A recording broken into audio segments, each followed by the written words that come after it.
tight, I'll be here with you all night. My mind, I'm getting lost in your eyes. I'm broken when you're not around. Unspoken words I'm screaming out. Can you hear me? Can you hear me now? Now, can you hear me now?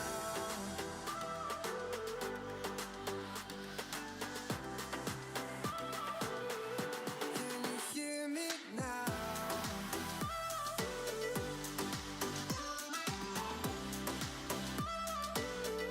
Can you hear me now?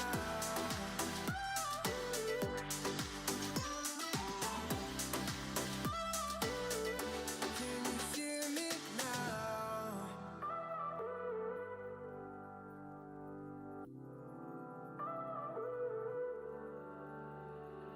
Hold tight, I'll be here with you all night. My mind, I'm getting lost in your eyes. I'm broken when you're not around. Unspoken words I'm screaming out. Can you hear me? Can you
The study session for Monday, June 21st is called to order. Would the clerk please call the roll? Mayor Kaufman, Here. Mayor Pro Tem Bergen, Here. Councilmember Berzins, Here. Councilmember Coombs, Present. Councilmember Gardner, Here. Councilmember Gruber, Here. Councilmember Hiltz, Here. Councilmember Lawson, Here. Councilmember Marcano, Present. and Councilmember Murillo. Present, having some bandwidth issues, so might be on and off camera, just for everyone's Okay. knowledge. Okay, there's a- Public announcement for the call-in line. Thank you for joining tonight's Aurora City Council study session. If you are listening on the phone, please note public comments are not taken during study sessions. The phone line is in listen-only mode. The council welcomes comments from residents at regular council meetings on both matters appearing on the agenda and during public invited to be heard. Sign up on those evenings begins at 6 p.m. Thank you.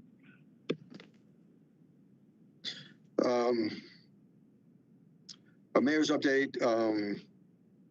I just want to say that there will be a presentation in study session on July 19th, Monday, July 19th, by the chief of police to talk about gun violence in our city and what actions she's taking. And there will be obviously an opportunity for myself and council members to ask questions, and this will be available to the public as well.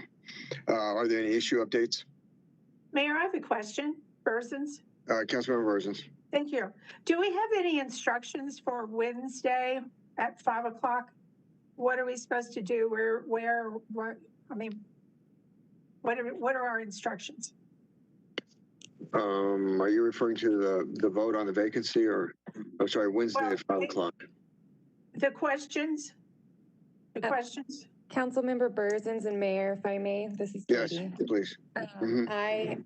I'm going to send out some instructions either Okay. later this evening or tomorrow for council. And I believe at the end of this meeting, Dan is going to review the interviews and voting process as well. Great. Thank you. Okay. At this time, we have a presentation by Aurora Mental Health that I'd request. Councilmember Gruber. Yeah, I just wanted to point out that there was a shooting this afternoon in Arvada. An officer was killed in the Oh event. my gosh. Details Okay. aren't released yet. Following the officer who was shot in Boulder. I just wanted to pass on my condolences, and I suspect everyone on council to the people of Arvada for the loss of one of their finest. Well, I'd like to have a moment of silence if I could for the fallen officer.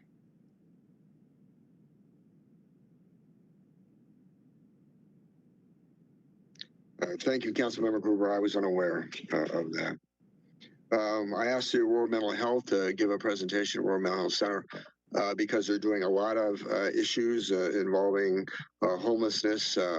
And so we had a presentation by Arapahoe County as well. As we are able to draw down federal dollars to address the issue of homelessness, I think it's important that we know what other entities are doing in our city. Let's see, Debbie Stafford, former state representative Debbie Stafford, if you could give the presentation, please. Thank you, Mayor Kaufman, members. Are you able to hear me okay? I've got this black square right in the middle of the screen and I can't get it out of there. There we go. I'm Debbie Stafford with the Aurora Mental Health Center. Thank you, Mayor Kaufman and members of City Council for allowing us to join you this evening. We have several members from our team. Kathy Snell will be presenting. She is our Chief Development Officer, and she will be presenting our PowerPoint at this time. I think we're also joined by Dr. Tony Phillips Henry, our Chief Executive Officer, and also by Loretta Buckman, our Chief Financial Officer. Thank you, Debbie. I am somewhat unfamiliar with this particular platform, so I am working on getting this shared, and I know Kelly is also working on making sure that she can be on today. She's struggling a little bit with with the application as well. So I am not finding my PowerPoint. I may need, Lana, I may need your help. I'm seeing, just not seeing it on my screen as something that's shareable. No worries. Katie, if you wouldn't mind giving me the ability to present, I can share their PowerPoint. Okay. I appreciate that. and I Thank will you. switch over the presenter to you.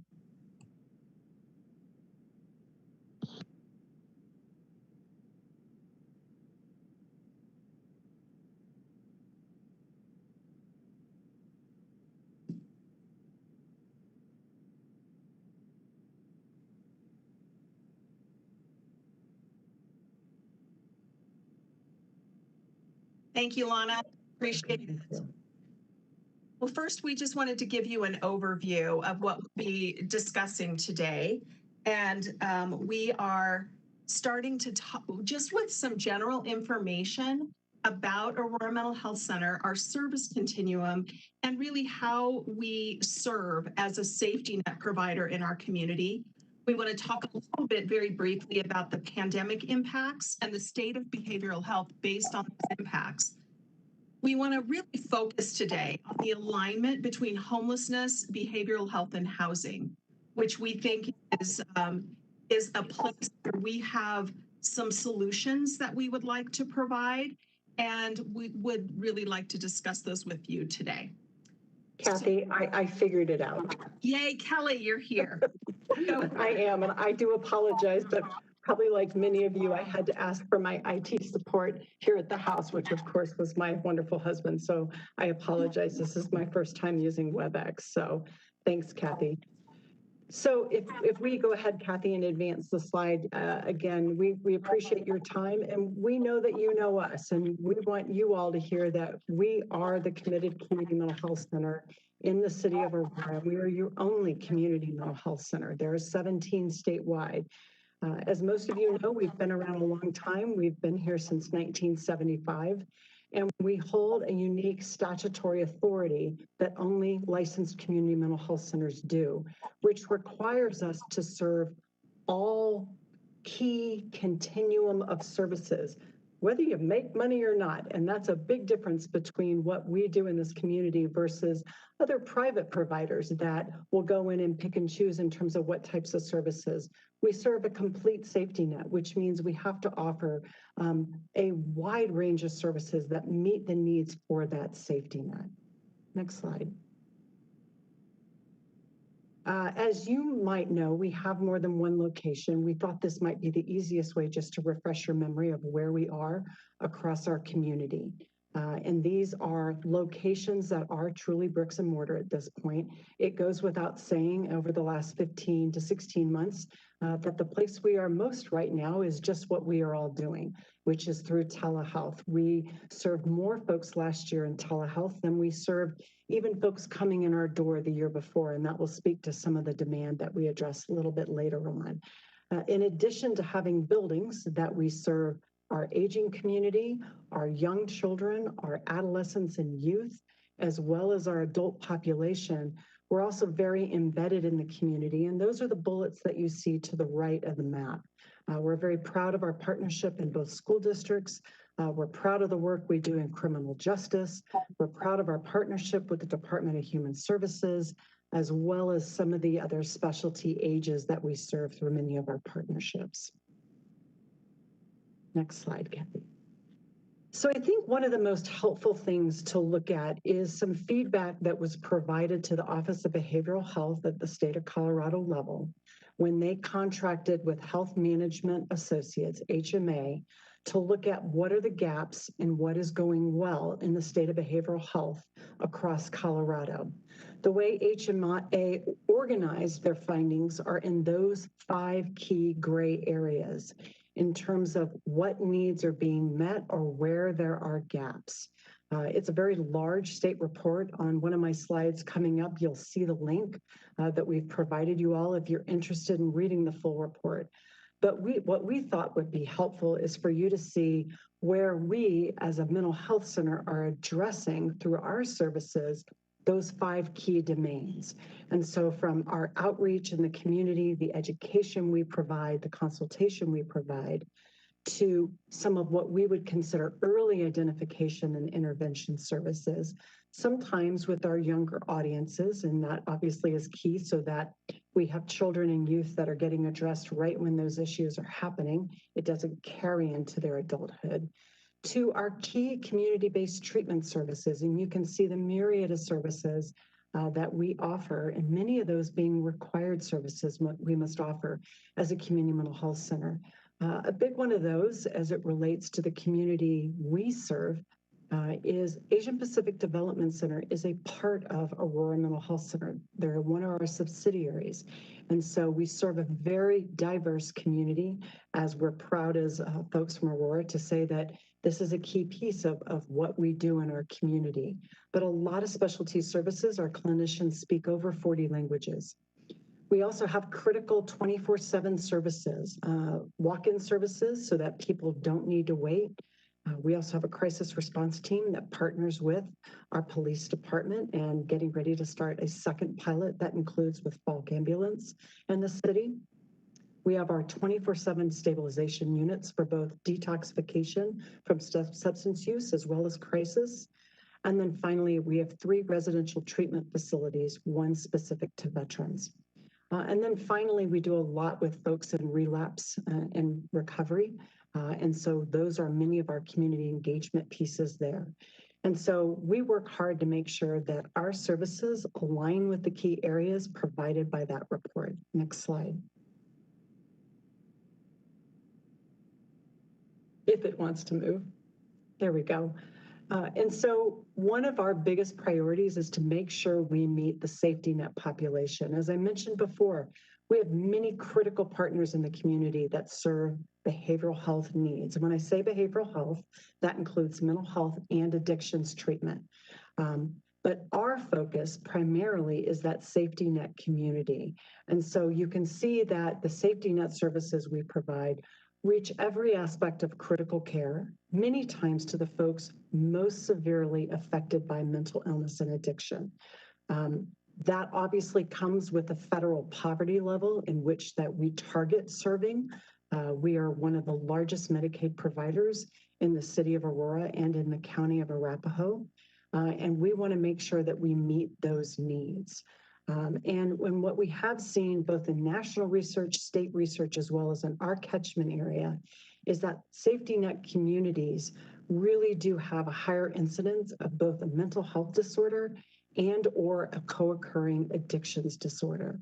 And so they're more at risk for these situations. And we want to make sure whether it's something that is temporary that they're experiencing, or if it is a chronic illness, that we have those services to meet their needs. The source at the bottom addresses the study that I referenced in that last slide with the 5 gray boxes. But we do make sure we address those gaps in care. And that's what those last 2 purple bullets speak to. Next slide, Kathy. So why are we here in front of you? We know that you all are very busy and your agendas are very packed. We want to talk with you about what's happened through the pandemic. And I think you all know just as well as we do, there's never been a greater demand for mental health and addiction treatment services. So these 6 key bullets really reflect both from strong research and what we're seeing in the data, as well as anecdotally what we are all hearing every day, experiencing walking through our waiting rooms, as well as finally having some national and international spokespeople to speak on addictions and mental health in our country and around the world. Higher levels of addiction than ever before through COVID. You can see that we have had a 59% increase in our opioid deaths. We have a lot of isolation occurring, which for many leads to a higher risk of a suicide attempt and or completion.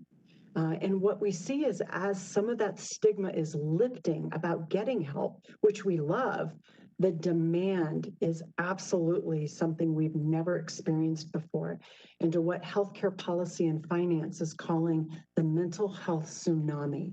And that is actually a term that they are using based on the actuarial work that their firm has done to predict what we are likely to see in the next 12 to 18 months. So in red, what we want to highlight is that due to all of these factors, it interweaves very tightly with homelessness and risk for homeless. And we're very committed to this population. We always have been, and really want to be a part of this solution going forward. And we have some new ideas on how to expand those services and be a tighter resource, not only for that community that is homeless, but in preventing those of becoming homeless. And that also means we need to work very closely with our city and county partners. Next slide.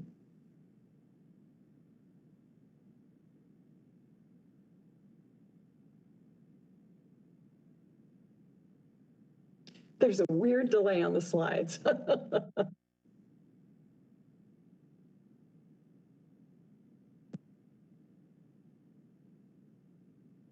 Go to the next slide. I apologize. I don't know if it did or not on your end. Okay.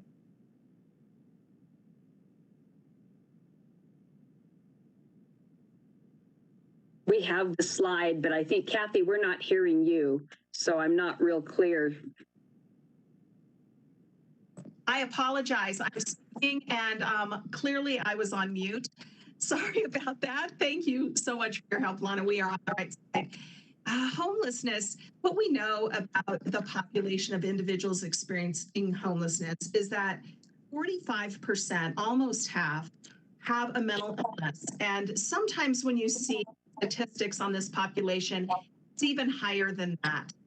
And at least 60% have a substance use disorder. Many times those disorders co-occur. So the vast majority of individuals experiencing homelessness have a behavioral health diagnosis. And it's a really complicated two-way relationship between mental illness and addiction and homelessness. We do know that mental illness and addiction precede homelessness in 2/3 of the cases.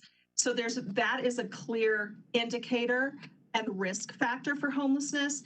And then on the other side of the equation, homelessness causes trauma that can really worsen symptoms, that can make it difficult for people to access care, leads to higher levels of distress and substance abuse, and just increases the likelihood that homelessness will become a chronic condition and lead to earlier death. Next slide.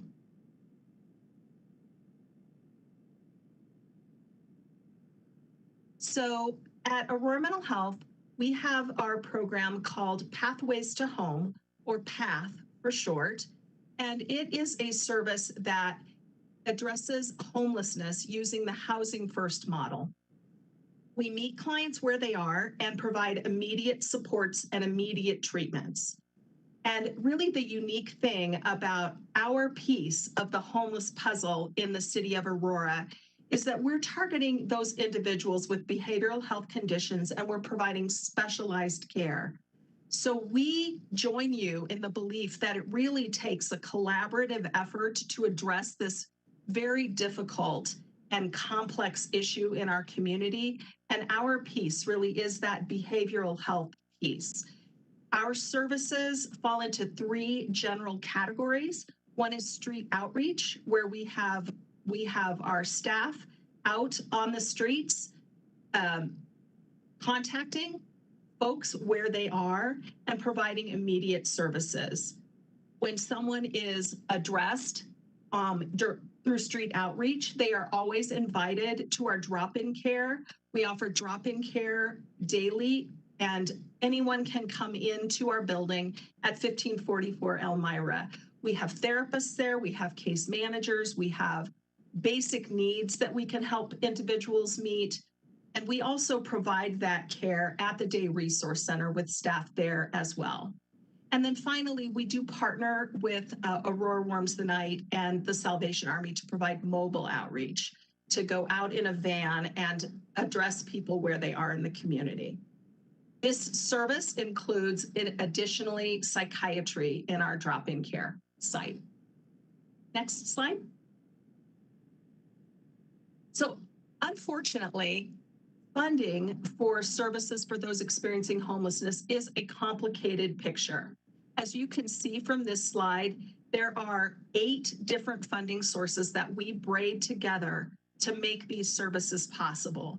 So you can see the different sources for those funds, and you can see what they're addressing in our continuum and the amount of those funds. So we spend a lot of our time seeking support to be able to provide these really important services in our community, working with funders, providing reports about what we're doing, providing match funds for a variety of these funders to really just complete the picture so that we can meet the needs of the community. And you can see some of the numbers of services and individuals that we're contacting in the community. And as you'll see, several of these sources do come from the generous support of the City of Aurora. Next slide. This just gives you an indication of the number of services and clients that we've served. We decided to go ahead and use data from the past 2 years because the pandemic really skewed our data. While we're really, as we're coming out of the pandemic, we're seeing more and more demand. But when we were in the midst, we did not necessarily see the same number of clients. But we have seen a total of almost 3,000 unique clients in our PATH program over the past 2 years that are experiencing homelessness based on our electronic health record. And I'm sorry, I misspoke. 869 of those clients have been seen in PATH. The remainder of those, almost 3,000 clients, have been seen throughout our organization. So we see homeless individuals across all of our service lines. This is just an idea for you of the demographics of that population. Next slide. This is a little more detailed view of where we serve individuals experiencing homelessness.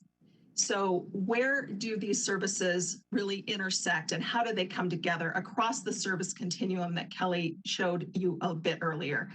So our Connect to Care site, our crisis, we see a large number of homeless individuals, both in walk-in and our crisis stabilization unit. In the services we provide in the jail. The largest is in our East Metro Detox and Recovery Services program, which is probably not a surprise. We work hard to try to connect those individuals into services following a detox stay, but that is notoriously a difficult thing to do, to connect people and motivate individuals to seek and take part in outpatient care. We also provide services through our physicians and nurse practitioners and all of our outpatient offices. Next slide. So using the same continuum of care that Kelly mentioned from the Behavioral Health Needs Assessment in 2020, this gives you an idea of the types of services we're providing at those various levels to individuals either at risk for homelessness or experiencing homelessness. So we are providing training in our community that helps individuals recognize when a mental health disorder may be a part of the picture with someone and gives them ideas about how to make referrals. We work we collaborate with a number of groups in the community with Aurora at Home. We partner with the Goals program. We're a part of the Arapahoe County Homeless Task Force. So we do what we can to be a part of the prevention solution in our community. And then we work through the continuum to assess every individual that comes through our door for their housing stability. And if we encounter someone who may be in unstable housing situation or experiencing homelessness, we connect them with resources. We provide them directly with resources that are funded through some of the grant mechanisms that we demonstrated a little bit earlier in order to address that homelessness in the population.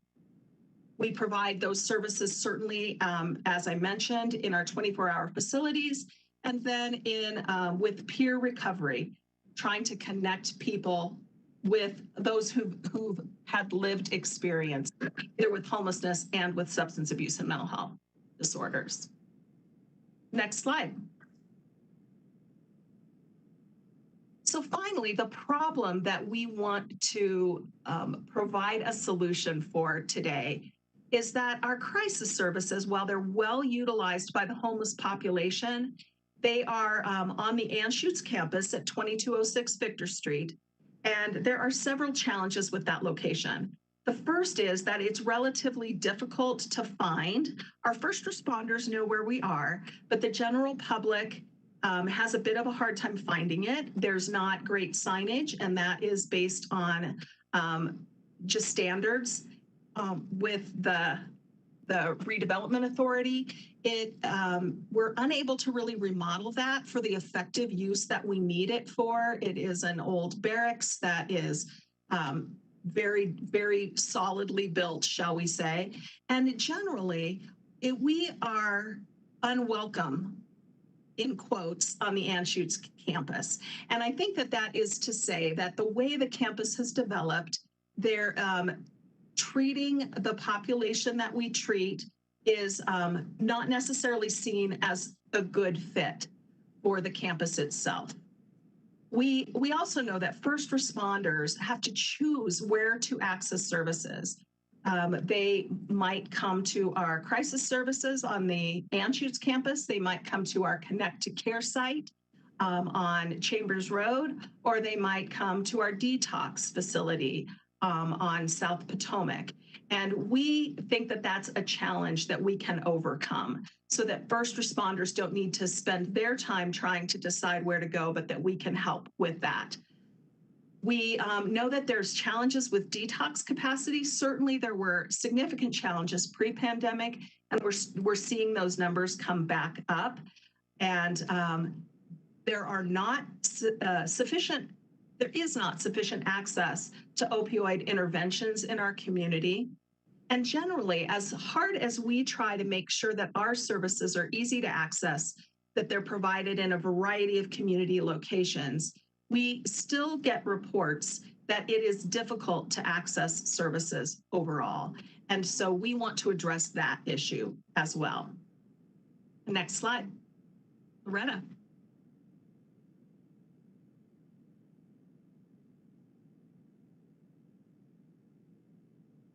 Spirit of need to. So I hope you can hear me because I assume there's the technical issues. But here we are. This is the plan that we have in mind. We have had over a year of due diligence as it relates to this, and we're referring to this as a safety net campus plan. There's three buildings on our 7.3 acre lot. You'll see A there is where we are planning to have a 24/7, 365-day-a-year acute care facility.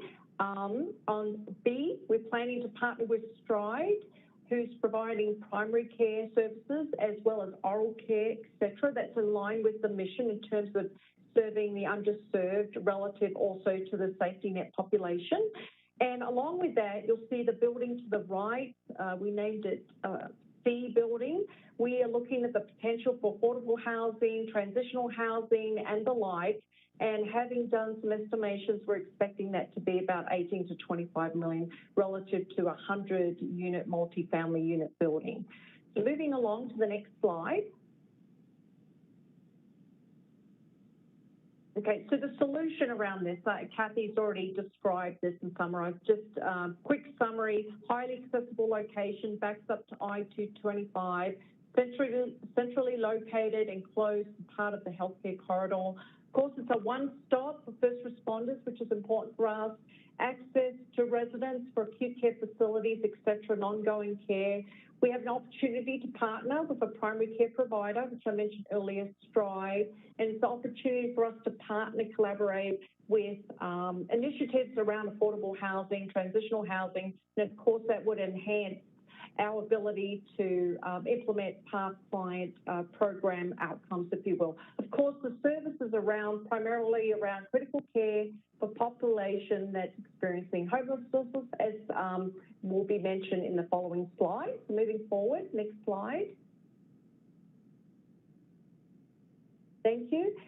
Again, this is kind of reiterates what was stated earlier. We have many programs at the centre, both outpatient, inpatient related programs that specialise in various acute care. And as you can see to the right of this table, it speaks to the number of homeless clients we serve. Advancing to the next slide.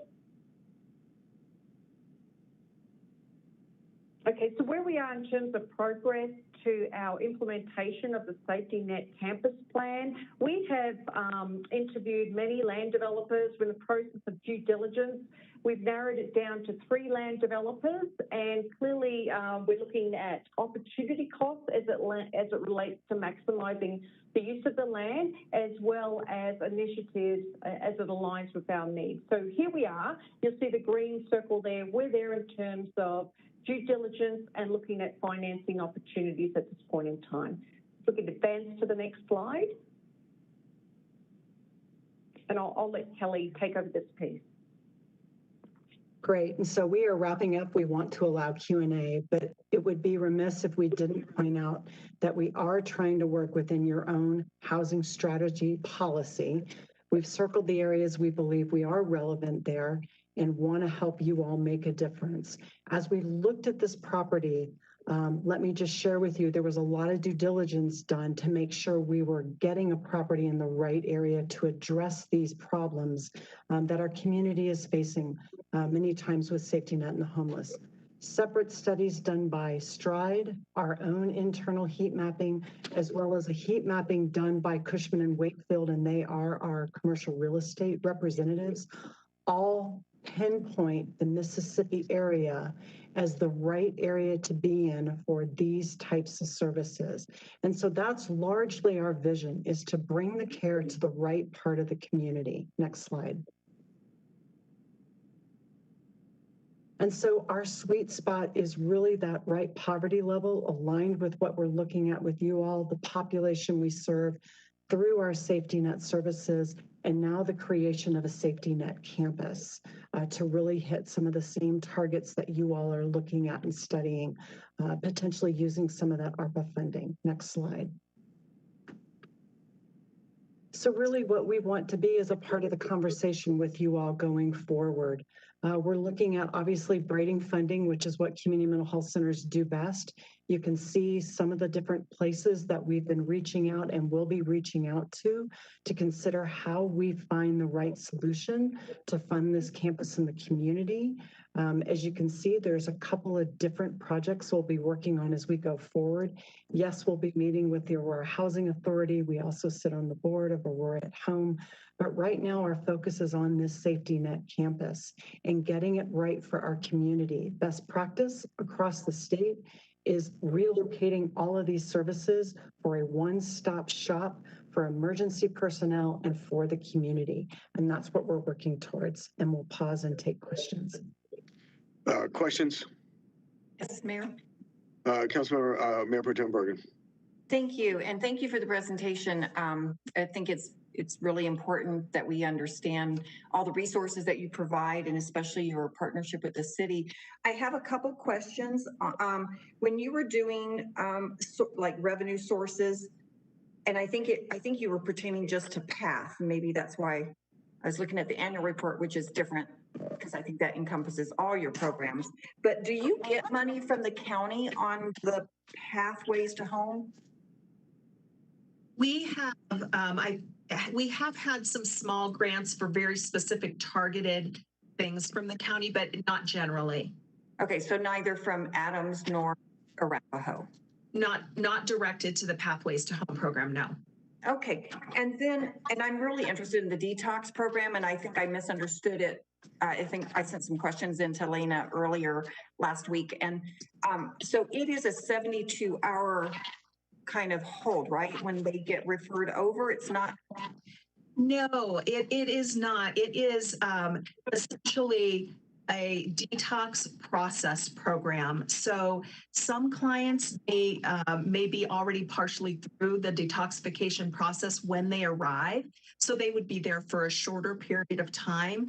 They are typically not on a mental health hold while they're in the program. Okay, so if it's one of our street outreach case managers that, let's say, talks to one of our homeless people, and they obviously have a drug addiction problem, and we say, do you need help? I mean, if it's really bad, would they then take them to the detox facility on Potomac?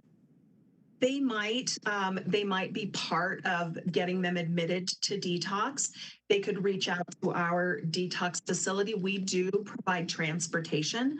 So we pick folks up at a variety of different community locations, most notably at emergency departments to get folks out of those emergency rooms, but at locations across the area. So they could. Yeah, and I would imagine it's probably quite a challenge to maybe even get someone to volunteer to go through the detox programs, probably. Correct. I think that a lot of the folks who come to detox are brought by law enforcement, which is obviously a very different approach. Okay, and then my last question is, I'm in the Cherry Creek School District, and so I don't know if this applies to Aurora Public Schools, but we passed in the last election a bond, and I believe in the bond there was capital monies put towards facilities that would be for mental health. Is that specifically for the kids that are in the school system, like for teen suicide or just mental health in general? My understanding, and I actually have been playing phone tag with Dr. Tony Poole to talk a little bit more about this, but my understanding is that it's very specifically to target day treatment services for kids from the school system specifically. And do you know where those facilities are going? I heard 3 of them. I do not. I don't know details. Perhaps someone else does. Thank you. Further questions? Mayor? Sorry. Councilmember Lawson. I have a question for you as well. I know that street outreach goes out to specifically like to the homeless and to people who are having, our homeless community. But what I wanted to ask is, I'm looking at something just innovative. Have there ever been any thought about having some type of, pop-up type of mental care in certain areas all around the city where you're kind of going out into those to see if people would gravitate towards getting the services? I'm just trying to think of just something like doing something of outreach in that way. Like you go to maybe a homeless area and you maybe have like some type of pop-up type of mental service instead of, and I know the street outreach does that, but I'm just saying all through the community. So has there been any thought about any type of innovations that are different or something else that could be uniquely used to gravitate people to get mental care and also to have the access to the resources as well? Oh, Kelly, do you want to address that, or I can? I would say that we have explored many different ways that we can do engagement. We already are in the community. I think our challenge, we actually envisioned like the Ronald McDonald Band is how do we maybe take it on the road? I think our challenge is we have a lot of specific communities that we serve from very different ethnic backgrounds who very much depend on coming to us in a specific location. And that has been some feedback that we've had. So that is why we have a team that really disperses and gets to know the communities that they uniquely serve. But it is always on our mind in terms of how we continue to provide some pop-up. Yes. Further questions? Mayor? Councilmember Coombs. Yes, thank you for coming and for sharing with us. You talked about opioids with respect to the drug treatment and substance misuse services that you provide. We've been hearing a lot as well about meth being an increasing problem. Can you talk a little bit about what you're seeing with respect to increases in meth use in the community? Kathy, do you want to take that one, please? You're muted, Kathy. Oh.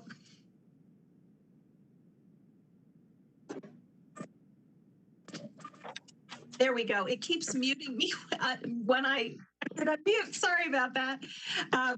We are substance use treatment programs, so that includes our outpatient substance use and our detox facility, are definitely seeing an increase of meth cases. I think that, it creates a different withdrawal process, so it challenges our detox services for sure. I think that we are looking toward really increasing our medication assisted treatment opportunities for folks in the community. That is a proven evidence-based practice, and we are really hoping to further expand those services as we move toward the Safety Net campus. Great. Thank you for that. My other question is that this campus looks wonderful and the location being near the hospital is excellent. But it does look like it's going to take some time. And of course, we need to have those long-term solutions. But what kinds of things are you looking at for immediate short-term to work on those COVID-specific really big demand increases? And in particular, are you working with any type of waiver that allows you to have candidates for clinical licensure provide services in addition to people who are currently licensed? Yeah, we actually are able to employ candidates at our facility. They cannot serve all payers because it's a payer-specific credentialing issue, but we do employ a number of master's level, not yet licensed individuals.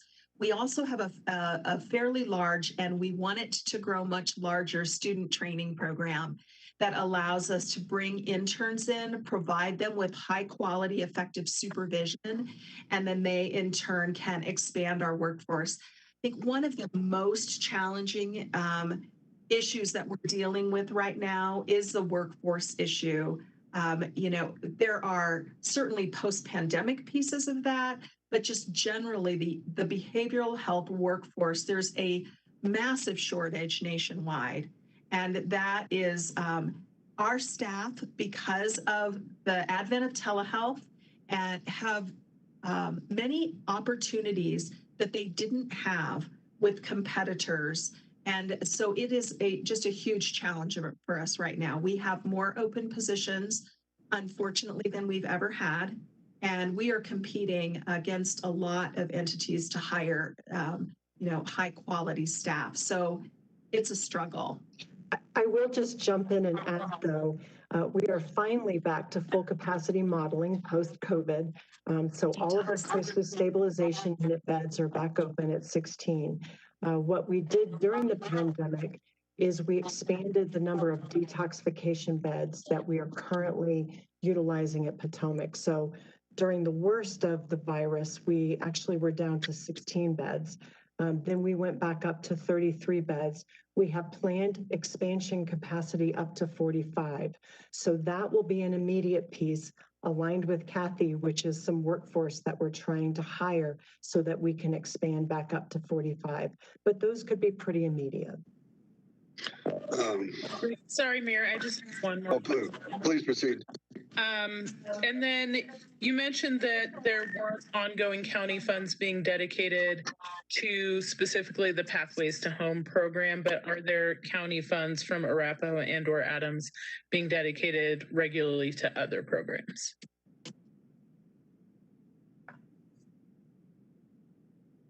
And if so, what are they? Thank you. I'm struggling with the mute button still.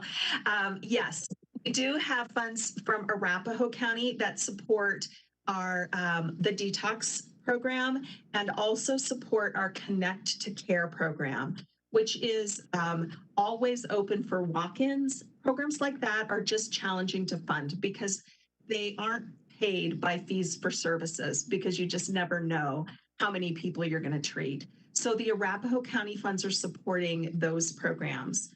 Adams County, at this point, we don't have dedicated funds from Adams County other than a contract with the Department of Human Services, to provide services to individuals who don't have another way to pay for care. And Kathy, to clarify, we do not receive county funds for PATH, right? Right. That's correct. Okay. Councilmember McConnell? Thank you, Mayor, and thank you all for this presentation. I just wanted to comment on the proposed campus. I think that is an excellent use of that space. I think it's a much better use in terms of overall, services provided and land utilization. I did have a question though on the funding request portion. I see you're going to go to the counties, to the city, and a couple of other groups. But you mentioned that there are some of the folks out on the campus currently who, politely saying, do not want you there. Or think that it's an incompatible use. So I'm wondering, have you gone to those folks? Because it seems that they have a vested interest then in finding you a new home. I'll take that question and say, yes, we've been there many times, and this has been quite the process. And so Mayor Kaufman is the third mayor we are currently now working with to address the FRA and to untangle all the ways we figure out how to consider working with the right authority to help us get off the campus. We have recently been in conversations this calendar year with Mike Komka, a part of the Fitzsimmons Redevelopment Authority, about our intentions that it is not the right place for crisis stabilization and walk-in services. And are in the process of having numerous conversations about how we make that transition. And that too could be a part of the braiding of this process to get us relocated to one centralized campus. All right, thank you.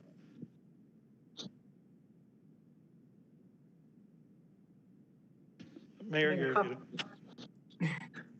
I was about ready to contact Aurora Mental Health. Just had a meeting today with Councilmember Crystal Murillo and Councilmember Allison Hiltz, who will be working with me on a group that's being assembled with the University of Colorado, Don Elliman, and with representatives from the nonprofits who will soon receive an invitation to really get down to the redevelopment issues. And my hope is obviously that the university will come up with some funding to help in that process. But there we will have, the date has not been set. My guess is it'll be sometime late next month for the first meeting. Great. Thank you. Mayor, Councilmember Versens. thank you. You must have forgotten I was on the board too. So I want to say thank you. Yeah. I want to say thank you to y'all for coming tonight and giving this presentation.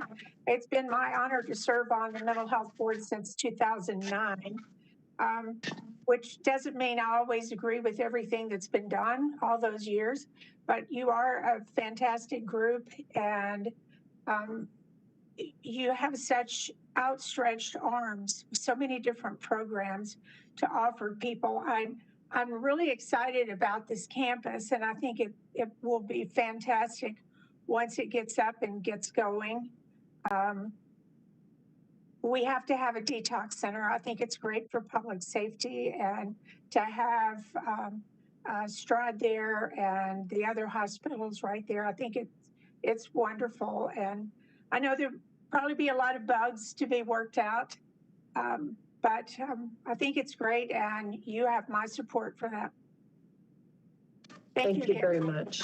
Thank you. We appreciate everyone's time this evening. Thank you, Mayor Kaufman, for allowing us to come in and speak to the council. This is a critical community resource, just echoing Marsha Bersen's comments. And we really want to be a part of the solution. And we believe that this campus can really help Aurora best provide care. Thank you. Okay, thank you. And I stand corrected. Councilmember Bersens is on the FRA board, and I will be in discussions with you as well over this working group that will soon convene about the redevelopment that will include not simply the nonprofits, but also the city of Aurora's buildings in that particular area. I want to thank the Aurora Mental Health Senator, for being with us today, and for all you do, not only to help with homelessness, but also to help our residents cope during difficult times. Thank you very much. Thank you. Thank you. Consent calendar, item number 2A through 2C. Is there any objection for moving item number 2A through 2C forward on the consent calendar? Seeing none, item number 2A through 2C will move forward.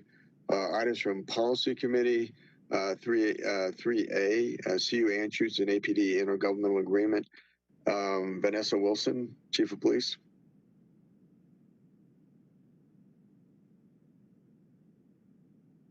Who's presenting on behalf of the IGA between CU and APD? Good evening, Mayor. This is Megan Platt. I think the chief might have gotten caught up with the officer involved I understand. today.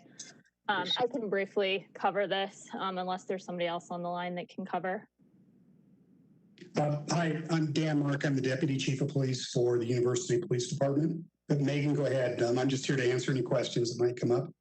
Sure. This agreement is very similar to the one that we had with APD and CU previously. The big change we made was just to update the policy related to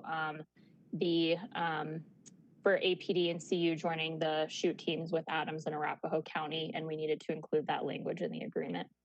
Okay. Any questions to staff? Is there any objection to moving item number 3A forward? Seeing no objections, item number 3A will move forward.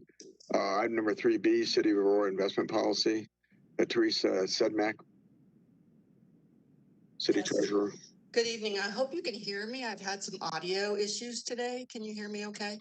We can. Okay, good. Good evening. I'm Teresa Sedmak, City Treasurer, and I'm here to introduce several recommended modifications to the city's investment policies. These proposed changes have been presented to the city's Investment Advisory Committee and Management and Finance Committee. I'm joined by Mary Donovan of Insight Investment, the city's investment advisor. So we're going to tag team this a little bit and she'll be able to answer any questions that I'm not able to address. But the city's investments are guided by an investment policy, which was developed in 1988 and subsequently revised, was most recently modified in 2017. The three primary objectives of the policy are safety of principal first, liquidity of funds, and then yield on investments in that order. Staff and the investment advisor recently reviewed and evaluated the policy. As a result, we are recommending several modifications. Some are cleanup and some are a little bit more noteworthy. I will walk you through the suggested modifications now, and in your packets you should have a red line of the policy and also some other materials in regard to this item. So the first thing that we are recommending is to remain consistent with language in section 11 of the policy.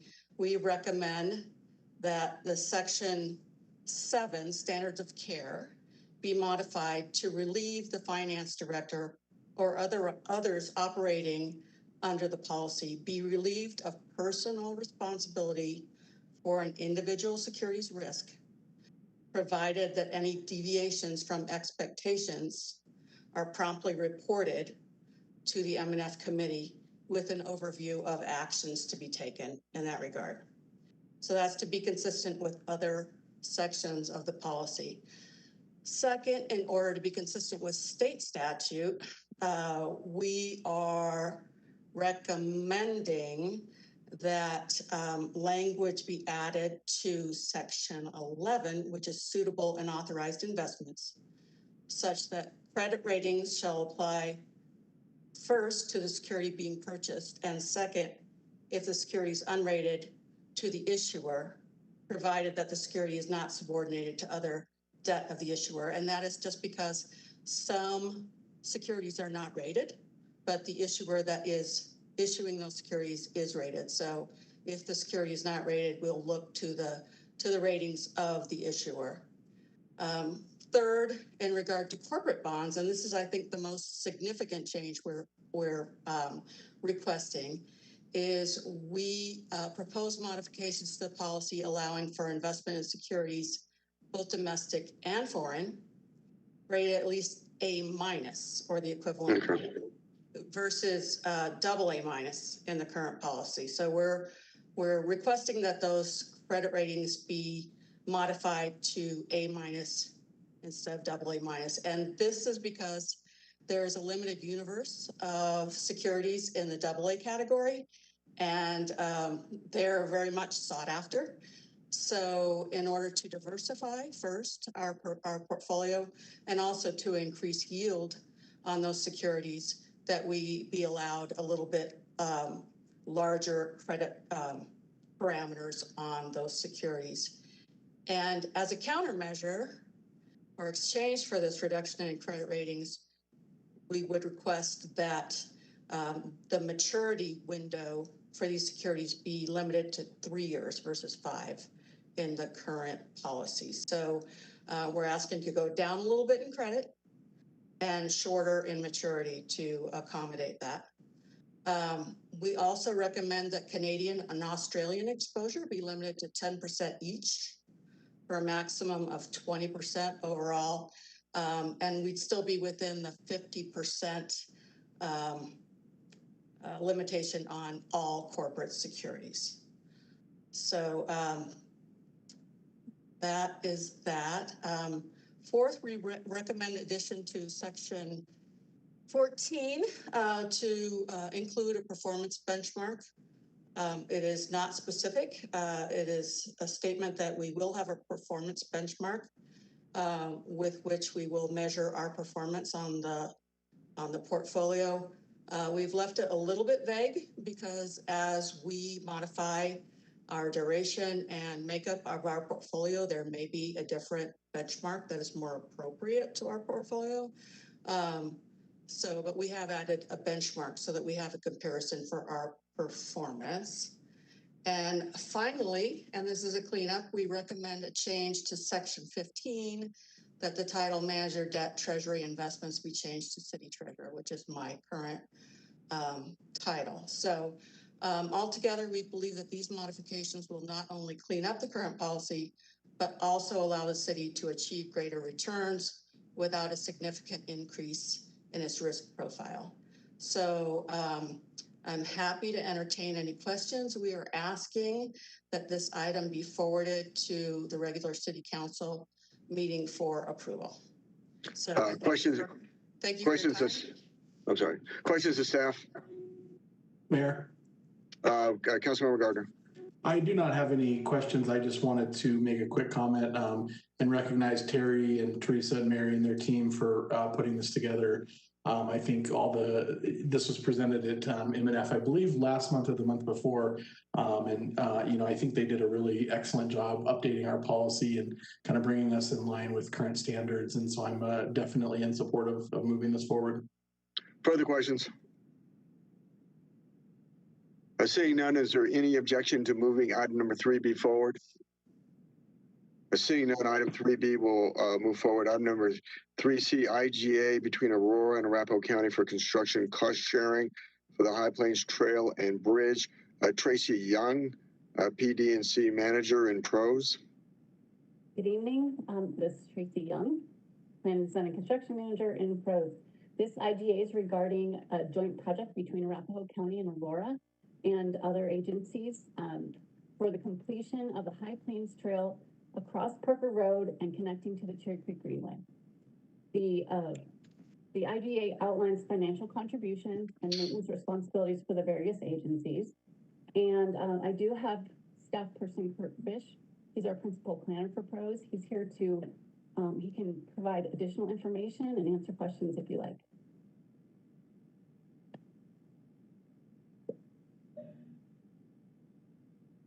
Kurt, you want to go ahead?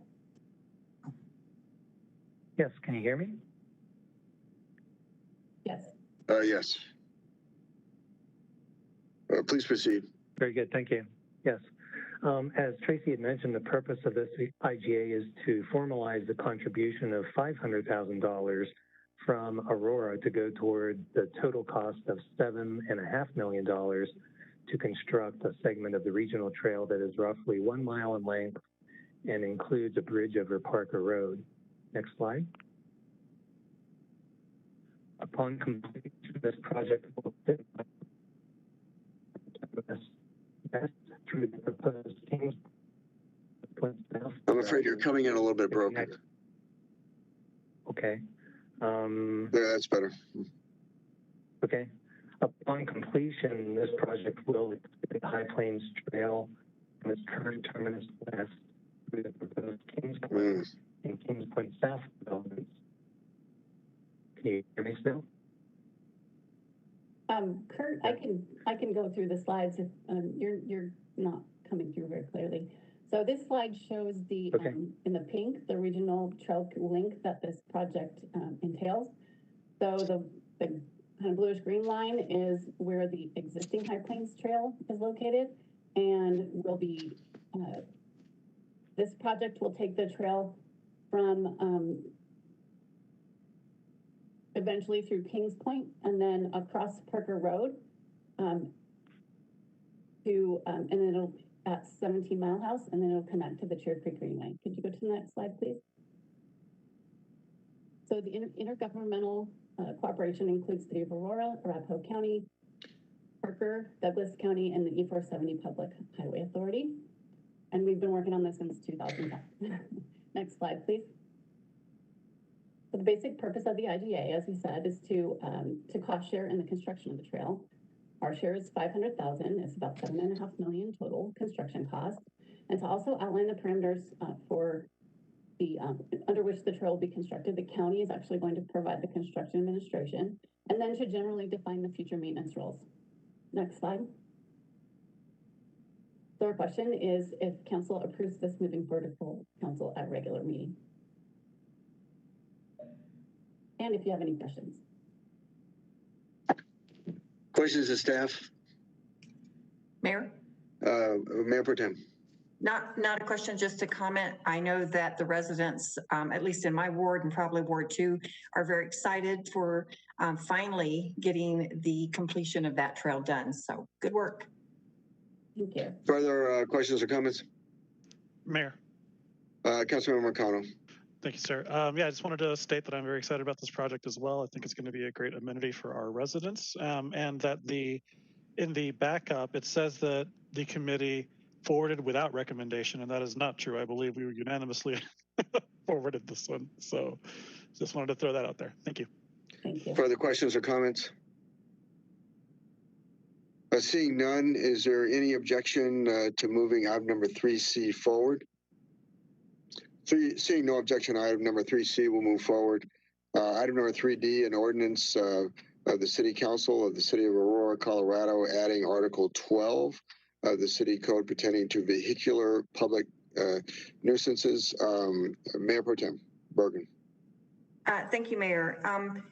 Yeah, this vehicular nuisance ordinance really is being proposed after decades of an issue with illegal street racing, and especially in light of a lot of recent complaints from residents and businesses, and we've had them for years, but it really prompted a discussion with police as to what was available for them to deter this kind of dangerous activity. And in doing so, I learned that we really didn't have the right laws to deter that behavior. For example, we cannot pursue a chase.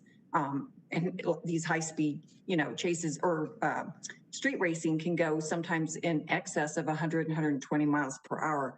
So I hope you'll consider this ordinance, as I would recommend maybe letting Lieutenant Hannigan and also George go through the presentation before questions, just because I saw the presentation and it actually answered some of my questions that I had as well. So thank you.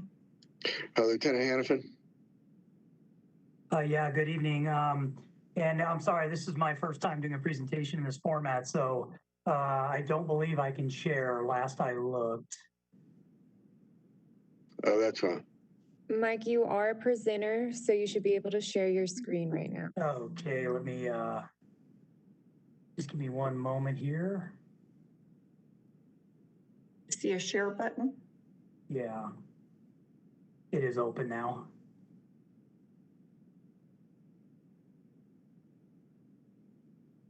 Are you able to see the presentation?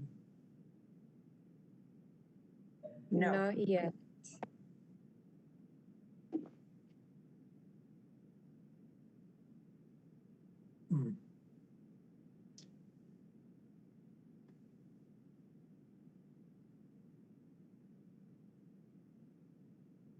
Well, I apologize. Not sure why.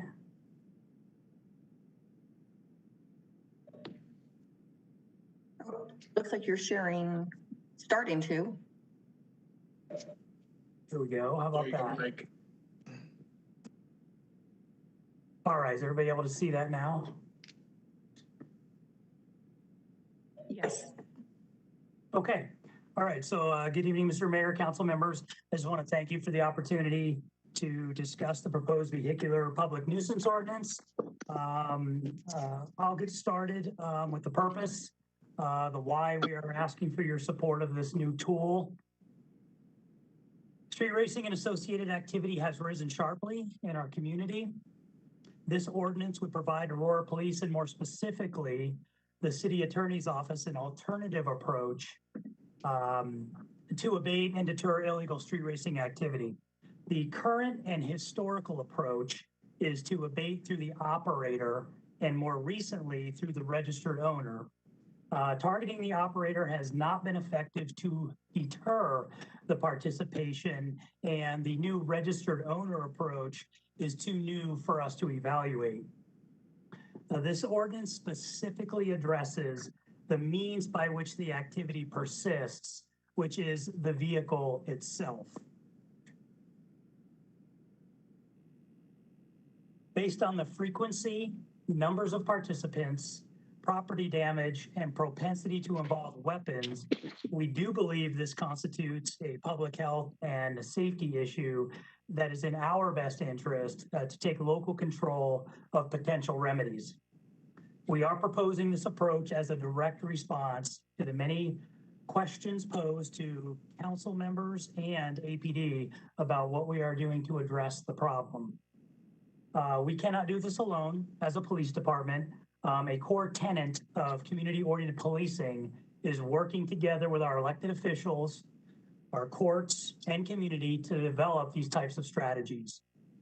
We can also say that we are taking steps to uphold our commitment to partner with our community to make Aurora safer every day.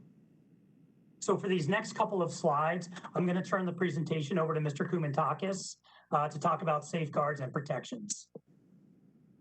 Good evening, Mayor and members of City Council. Thank you for your time tonight. There are several safeguards and protections in the ordinance. As you'll see in the next two slides, the ordinance requires 21 days prior notification, which that notification must be served personally upon the owner or the individual that has legal interest in the vehicle. It allows for an agreement without a formal filing in our court. There is a temporary restraining order that does not become effective until 14 days after personal service, which allows for time to allow for other filings by those individuals that have been served. A motion to vacate or modify by those individuals is permitted by the ordinance. The next slide, please. No impoundment can occur until 14 days have elapsed after the court has entered its orders. The court will determine how long the vehicle is impounded when no agreement is reached, and the court may find good cause to reduce impoundment and storage fees. And the ordinance also provides affirmative defenses for those individuals that are involved with these issues.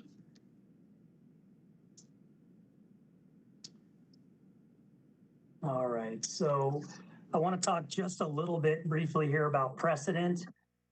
We are now starting to see a trend in the direction of abating this problem through the vehicle.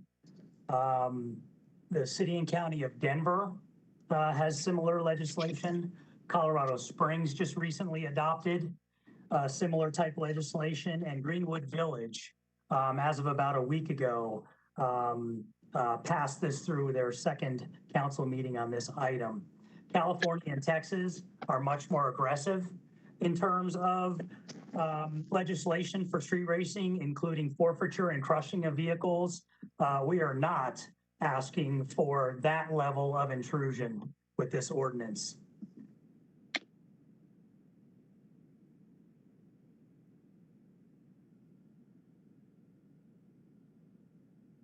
So actually, I'm sorry, I want to talk a little bit first about the fatalities we had. I think everybody is aware that we set a new record in 2020 in Aurora with 36 fatalities, to which we can attribute 10 of those where speed was a factor. We also had 672 injury accidents last year. Although I cannot give you definitive numbers, we do know that speed and dangerous driving oftentimes were a factor in those injury crashes. It does bear repeating that we all continue to field significant complaints about the small and large scale gatherings where speed and noise, complaints of speed and noise related to street racing on the roadways in and around our neighborhoods.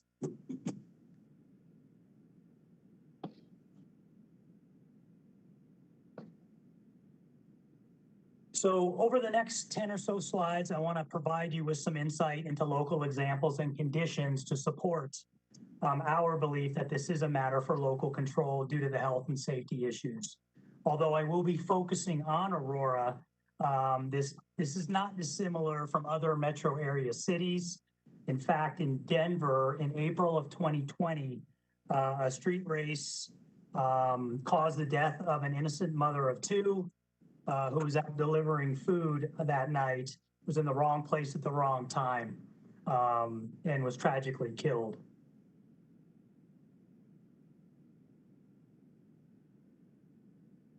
So some current events here in Aurora. Just recently on June 12th, 2021, a street racer gathering on 33rd Avenue where racers engaged in burnouts and competition racing on a city street. An argument ensued, gunfire was exchanged, and one driver ran over another on foot, which ultimately resulted in his death. June 13th, 2021, citizen reports of 600 to 700 racers gathered on South Peoria. Burnouts occurred and fireworks were launched. A 19-year-old female was shot in the leg. She advised us that occurred during attendance of that event. Just this very weekend, there was a vehicle traveling southbound on I-225. The driver admitted to driving 120 miles per hour, lost control. The vehicle rolled, ejected all three occupants, and tragically one female died as a result of that accident. We'll talk a little bit about takeovers. Again, these are Aurora specific with some photos. These are occurring 3 to 4 times per week. It does affect private property, roads, and in one case, the interstate. We used to be able to essentially count on these occurring one night a week, typically on Sundays. However, they're becoming much more prevalent and frequent. We're seeing them 3 to 4 times a week now. Many occur on private property, causing business owners thousands of dollars in surface repair and security costs to protect the property. The point of these is to create as much smoke and noise as possible, including fireworks. And as you can see in this photo, this kind of illustrates the making as much smoke as possible. The red arrows depict persons who are out on foot in the intersection. This was over in the area of Del Mar Park. You can see the group of cars that are backed up there in the intersection.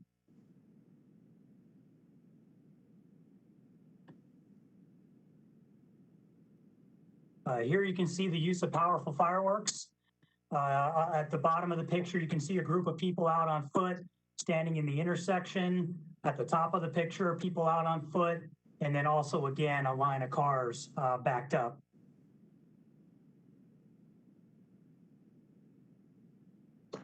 That this is deliberate.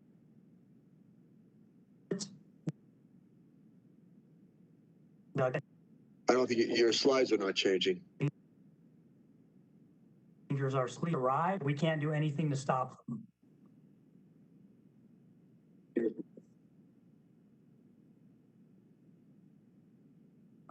Do you see the photo with the gentleman holding a firearm on the right? Yes. Yes. Okay, so I will continue here. This is another Aurora incident. This is a still photo from an illegal gathering on Gun Club Road. This individual was armed and brazenly waving the pistol at the camera as it was live streamed. Officers later recovered 5 shell casings on the ground. Several of those were analyzed, and they came back to a firearm utilized in other metro area crimes.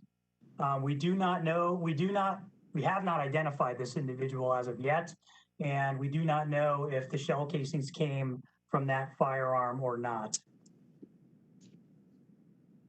Just another photo of the same individual. We do know that brandishing of firearms and subsequent shots fired are not uncommon at these gatherings and these takeovers. And talk a little about the Highway I-225 incident, which did garner national attention. These are actual photos of that incident.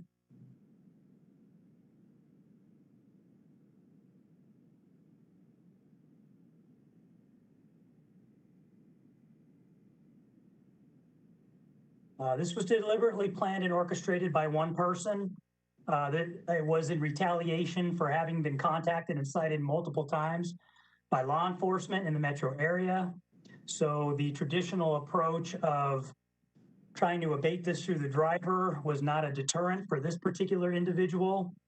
As a result of the I-225 investigation, which was, we dedicated 2 full-time traffic investigators to that case for approximately 5 weeks.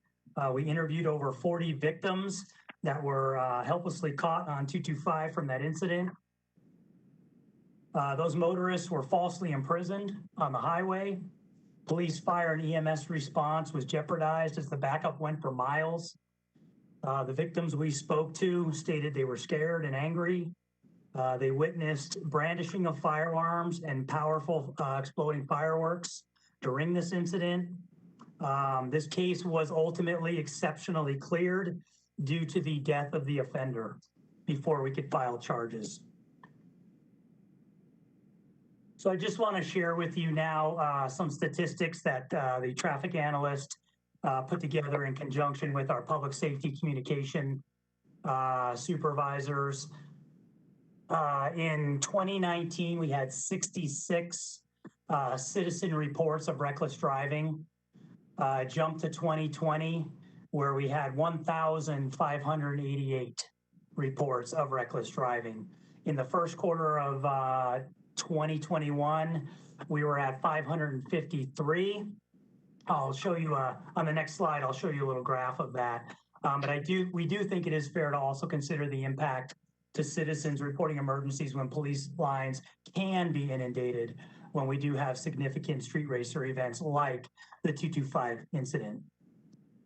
So here you'll just kind of see where we're projected at for 2021. If we stay on the current pace, we're looking at right around 2,200 calls for reckless driving. And also in 2019, we issued 430 speeding tickets of 40 or more miles per hour over the speed limit. 600, that jumped up to 679 in 2020. And the projected number for 2021 is 736. As Councilmember Bergen spoke of earlier, APD, we are prohibited by policy from pursuing drivers who elude. The racers do know this. However, To pursue these drivers would put the public at an unnecessary risk and is not reasonable.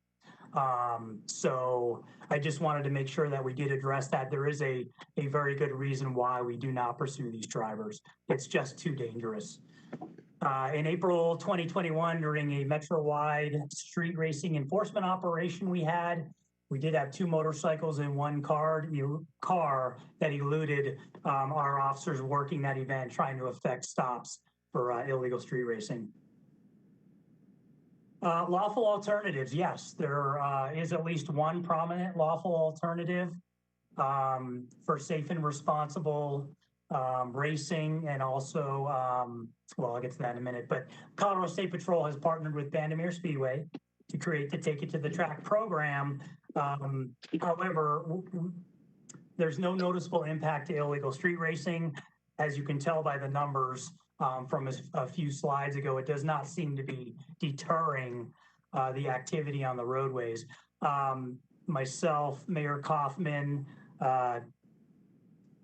Chief Redfern, we did have a recent meeting with Bandimere ownership to discuss new ideas, some new suggestions to get better acceptance with the racing community out there for that Take It to the Track program, and then also made some suggestions, perhaps some improvements that could be made to those events in order to attract the takeover types of groups that like to do the burnouts, make a lot of smoke, a lot of noise.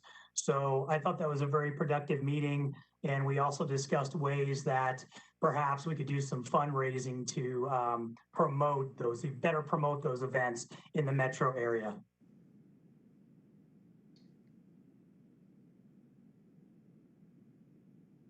The other important component of this is the Aurora Police Department City Communications will provide educational PSAs through social media. Social media is the primary way that these groups communicate and get their messaging out and call for these takeover events, and other mainstream media outlets to specifically alert the public and reach the racing and drifting clubs, warning them of the consequences of this ordinance if it is adopted. Ultimately, we don't want to have to use this ordinance. You know, we want voluntary compliance rather than utilizing a tool like this. However, we also know that that's not realistic. So, you know, lastly, I just want to finish up with these last couple slides. Vehicular public nuisance, the definition, what is it? Any motor vehicle used to commit, conduct, promote, facilitate, or aid in the commission of street racing or illegal activity. Evidence of the existence of a vehicular public nuisance shall include, but not limited to, evidence that the motor vehicle was used in one or more of the street racing related illegal activities. So how did we come up with these? These are all of the things that we are seeing specifically in the city of Aurora that are creating, in our opinion, the most danger to the public, and also contributing to furthering this type of activity. So that's why these were selected. The careless driving, the eluding or attempting to elude a police officer, injury to property, the surface damage that's occurring.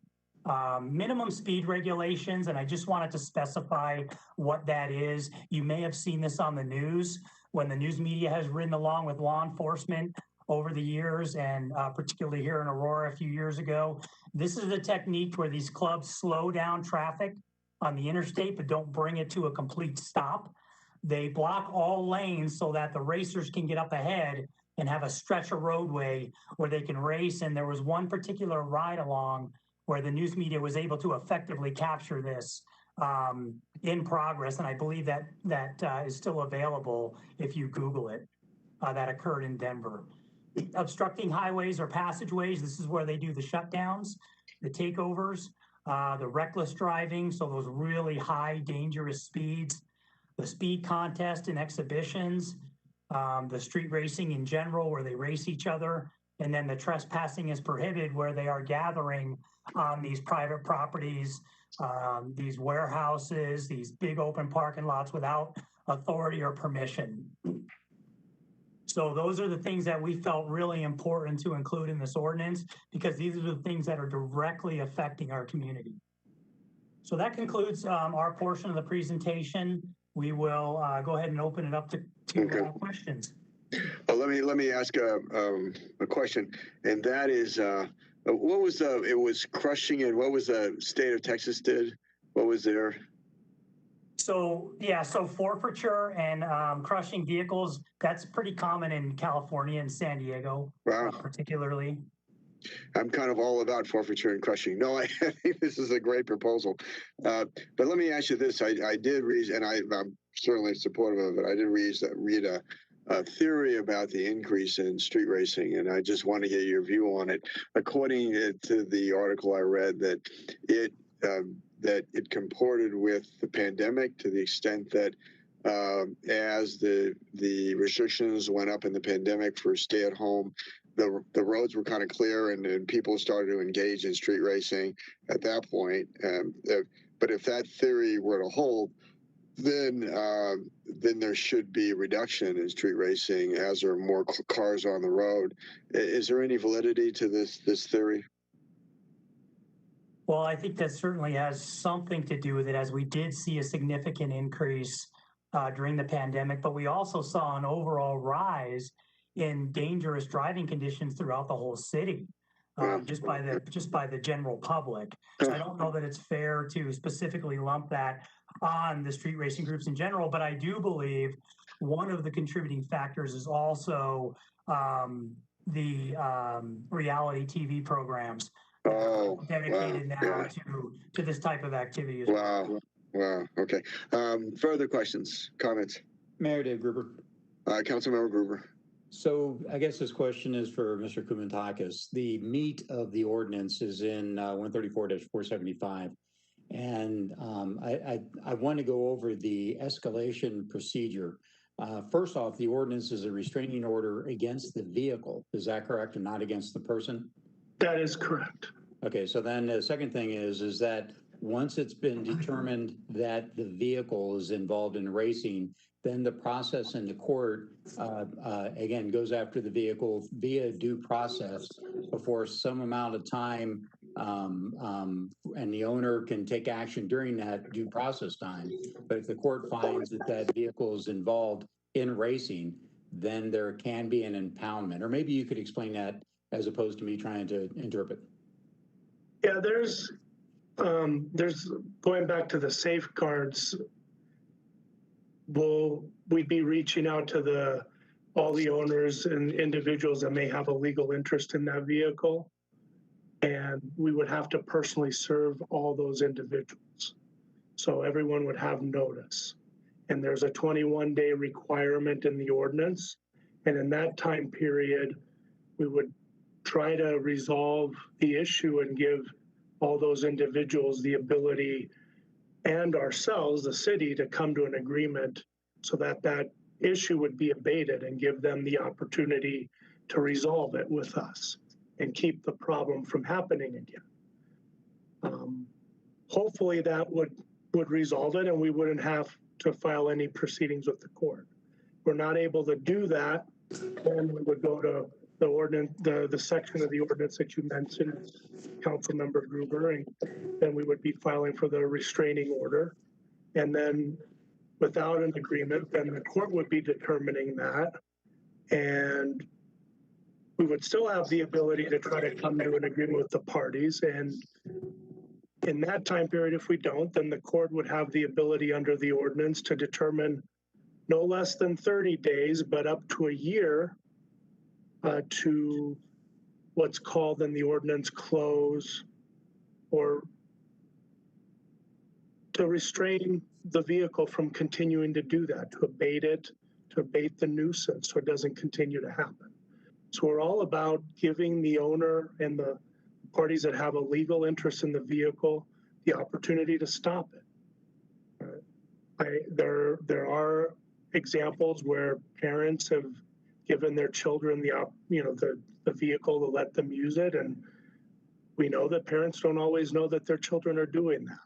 So the notifications in the ordinance give them that opportunity. Now they'll know, and from then on, if it continues, well, now they have the understanding and know going forward that this is happening. If they're not stopping it, then the ordinance would be there, and then a judge would be determining then what would happen next if it continued after an agreement was made, or if an agreement wasn't arrived at, what would happen next?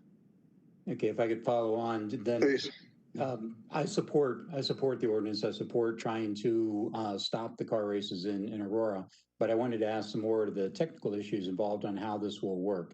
The main point is that this is an Aurora law that will be instituted by the Aurora Municipal Court, and if the car leaves Aurora, then there could not be an impoundment. But if the car entered Aurora again, once this order was put into place, then the Aurora Police Department, and only the Aurora Police Department, would impound the car, capture and impound the car. Do I understand that correctly? Well, I think if a violation occurs in Aurora, I guess it just depends on the situation, Councilmember Gruber. If a violation occurs outside the city, or the Aurora Police Department wouldn't be dealing with it. Correct. But if a violation occurs in the city of Aurora, and then that car goes, say, to Commerce City, then we would still be interested in the violation, I would assume, from a city perspective. So then the ordinance would allow the police department to serve the notice under the 21-day requirement. Once the notice would be served, the 21 days would start, so that we would be able to negotiate with the registered owner or anyone that had a legal interest in the vehicle. And hopefully we would be able to come to an agreement. If we can't, then we would then have to serve another type of notice on those individuals, and then create the court case, as you will, to start the temporary restraining order in our court. And then that process would start then. And then at that point. So again, we understand, or I've been told that many of the racers do not live in Aurora. So even though they don't live in Aurora, this law would still apply to them, and the impoundment would still, and again, I understand impoundment's the last resort if the negotiations fail. But even if that person did not live in Aurora, the process would continue. Yes, we would be moving to try to abate the problem. Thank you. That's exactly it. Yes. Further questions? Mayor? Councilmember Gardner. So I have a question around, several questions, but one is around if the vehicle is ultimately impounded, every finance contract I've ever seen would consider that person in default if they have their vehicle financed, and subsequently their vehicle could be repossessed. A bank isn't going to care about abatement and all these other legal jargony words that we're using in our ordinance. If the borrower is in default, they will repossess the vehicle, they'll send it to auction, they'll sell it. So I guess my question is, what protections are there in place in this ordinance to prevent that from happening? Or is that kind of finance contract a separate issue? Because that will happen. I'll tell you that now. Councilmember Gardner, that's part of that first bullet point with the safeguards and protections when we're personally serving under the 21-day requirement. We have to serve all of the parties that have a legal interest in the vehicle. So it would include that group that you're talking about. So our hope would be at that point that those parties would be talking to the registered owner and saying, knock it off, please cease and desist. And so you think a bank or a finance company is going to talk to the owner of the vehicle and say, stop street racing? I think we're living in fantasy world. I know that Denver has had those conversations with leasing companies, with banks. I know that those conversations have been had.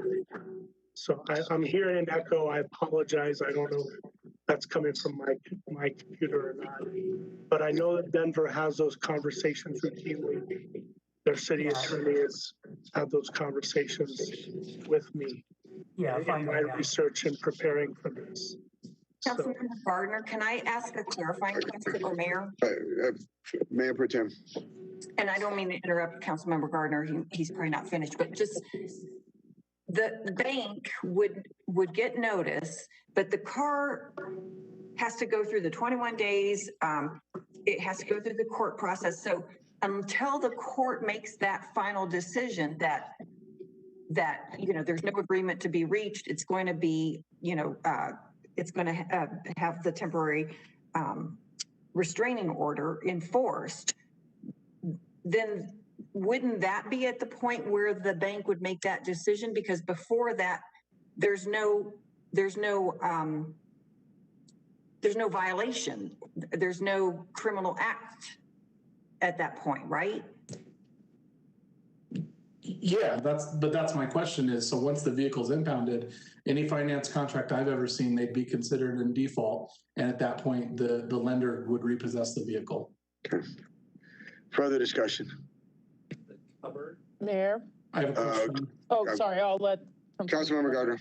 So I asked this at Public Safety and there wasn't an answer given, so I'm gonna ask the same question again, but in follow up to the 225 takeover incident, the police department issued several press releases, and the latest press release they issued, they referenced Municipal Code 137-7 and said that they were going to use that going forward to enforce or catch street racers or whatever.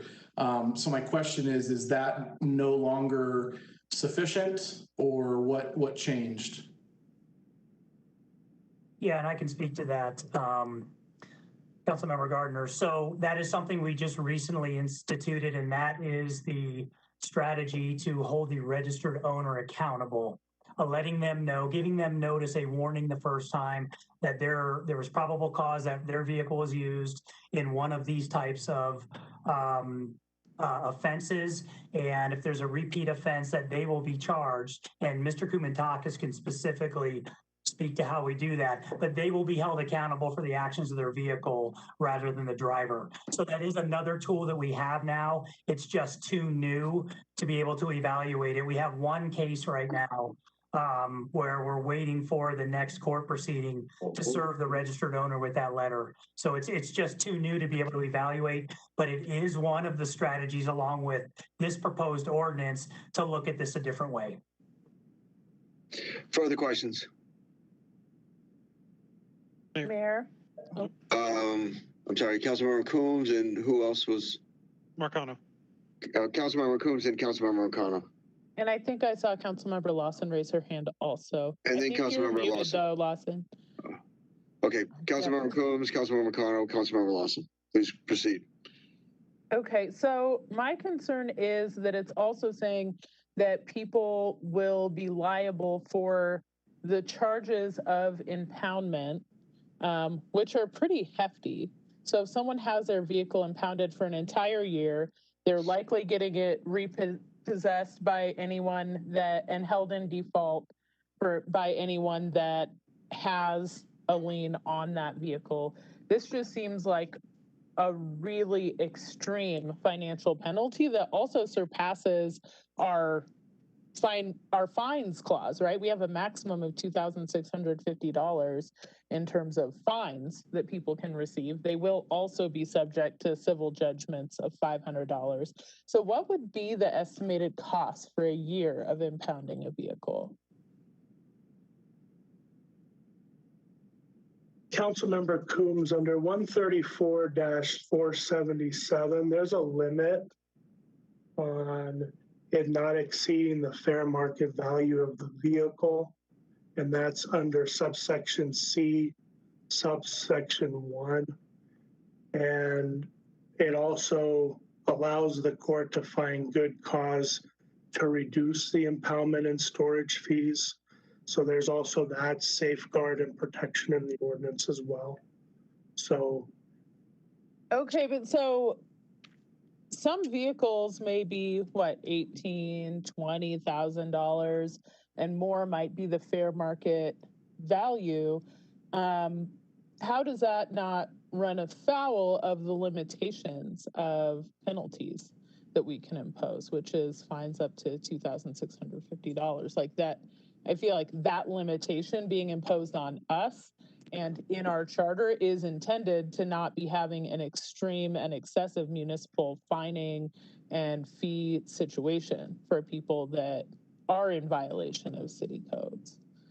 I mean, we are talking about two different things. We're talking the $2,650 limit is a criminal fine, whereas this is a civil judgment. I don't know how it's going to work in the end, and that's why there is the limitation that it does give the court the ability to have the ability to make that good cause decision on a case-by-case basis. So the judge would make that determination. And, you know, I've seen our judges make those good cause determinations in our court on a daily basis in our criminal cases. So, you know, I would expect nothing different in these cases, but you're right. I can't say that every car is going to be worth that amount. I've seen cars that are worth less, but obviously these street racing cars have a lot of money invested in them, and people their cars are probably worth even more than that, given what the racers are investing in the vehicle. So I'm not sure how else to answer that question, but it is a civil judgment and not a criminal violation. So there is a difference between the two cases. Okay. Councilmember Marcano. Thank you, Mayor. So I have a couple of questions for you, George. I guess what happens if the owner is unable to pay the impound fees and then the court does not reduce the outstanding amount? Well, I mean, then the judgment enters, and I would assume there would be some sort of payment plan established by the court. Okay. So is there any, sorry, Mayor. No, please proceed. All right, thank you. Is there any mechanism through which the city would be able to seize a vehicle through this? There's nothing in regards to seizing. It's all based on the court order in terms of closing or abating. You know, if we don't come to an agreement, then the court would make the determination on how to abate the nuisance. So there are the limitations between 30 days and a year. And from there, if there are further violations, the court has the ability to further extend the order if the registered owner continues to do violations, say with other vehicles, while the vehicle is under the closure order. That could be continued for further time. But that would be up to the court in each specific case. All right. And I was reading earlier in the Gazette that Colorado Springs has a similar ordinance on the books now, and they have a clause basically for some kind of, let's say, actually, I don't even know the right word for it, but grace, I guess, for people who if it's their sole vehicle. And I don't think I saw that in ours. So I just want to know, what do we do if that's actually the case? If that's the sole vehicle in a household, and that's, you know, someone in addition to, you know, acting a fool and racing with it, they actually use it to get to work as well. And that might have financial impact on the family. So what do we do in that scenario? Well, Councilmember Marcano, our ordinance is modeled after Colorado Springs. I was not aware of that clause, so I'm going to have to look at that. I'm open to adding that to this ordinance, and I'm happy to talk to Mayor Pro Tem Bergen, because I talked to her in terms of putting this together. She had wanted me to model this after theirs. I wasn't aware of that clause, so if that was something added at some point after, I'm not sure. So I'll have to look at that and see. Mayor, could I get clarification on Mayor Pro Tem Marcano's question? Please proceed. Because if that vehicle, after the court proceeding happens and the determination is made, and this is, you had told me, George, that there could be a motion to vacate or modify the order as well. So we're not trying to take away their vehicle. We're trying to stop illegal, very dangerous street racing. Would they not still have the ability to drive another car? We're not taking their license, their driver's license, correct? No, we're not taking their license, and that's something the city can't do. That would be up to the Department of Motor Vehicles. We're only abating the nuisance, which would be the vehicle itself that's being used in the street racing violations that are occurring. So it would involve that specific vehicle that's involved in the violations. So if they have another vehicle, it wouldn't impact that.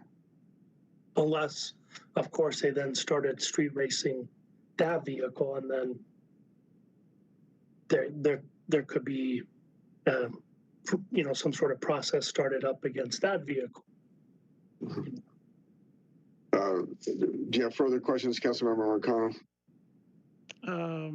Yeah, sorry, and I do want to actually issue a quick clarifying statement too, because I was reading, I was looking at a bunch of different cities who had tried similar things to try to get some results, and I guess it is actually, maybe it's not in the Colorado Springs ordinance, but there is an ordinance that did have that, because, what I'm hearing is, if you have a single vehicle and that gets abated, then you're basically left without any kind of transport as a household or as an individual, whatever your situation may be. And I don't want us to inadvertently create other problems and, encourage antisocial behavior or more antisocial behavior as a result of putting someone in that kind of a situation. So that's something that I'm really concerned about. It's a major hangup that I currently have. Okay. I'd just like to say one thing real quick and then go to Councilmember Lawson, and that is I'm not sympathetic to these people. In fact, but I think for the street racing enthusiasts, their car is the center of their life relative to what they consider entertainment that is very dangerous to others. And this is a tough policy, and it needs to be tough so we can stop this. Councilmember Lawson.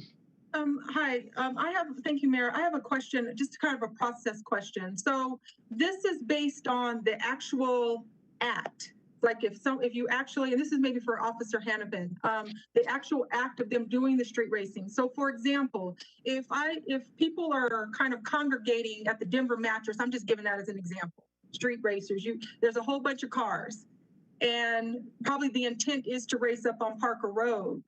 If the police are notified about that, are those individuals, if you go to that site, because it looks like they're assembling, is that part of this? Will they get a warning?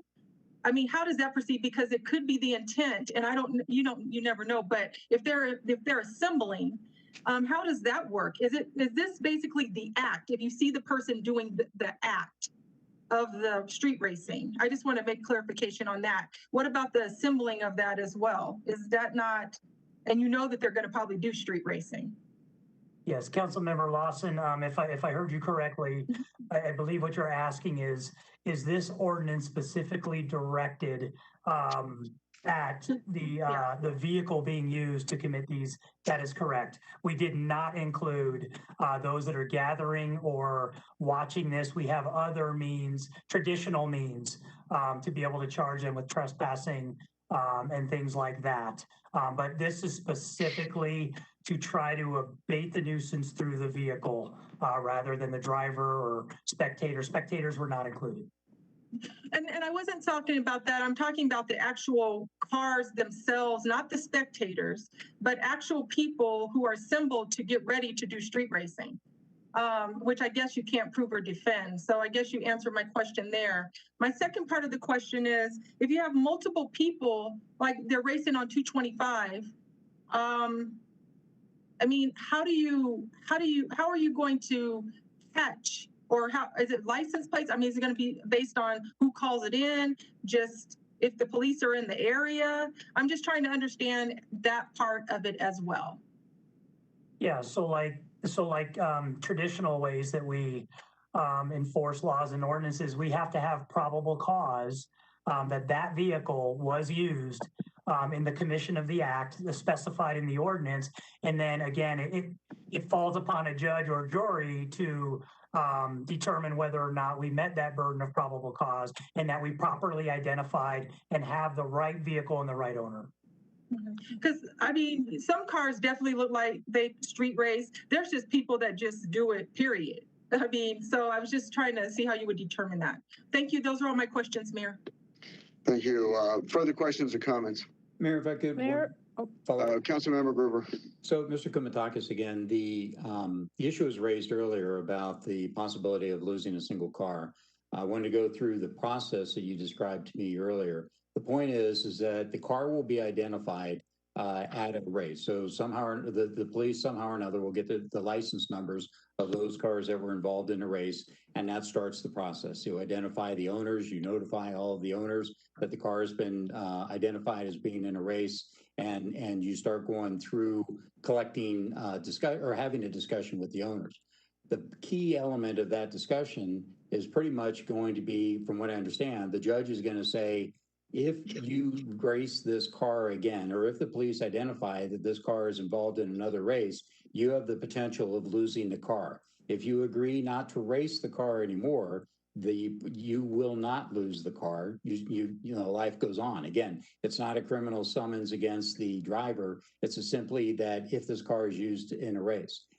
If then that person chooses to race the car again, or that person chooses to allow another person to race that car again, that person, the owner, is then making a conscious choice to violate the agreement with the judge, and the owner then is deciding to give up or have the car impounded.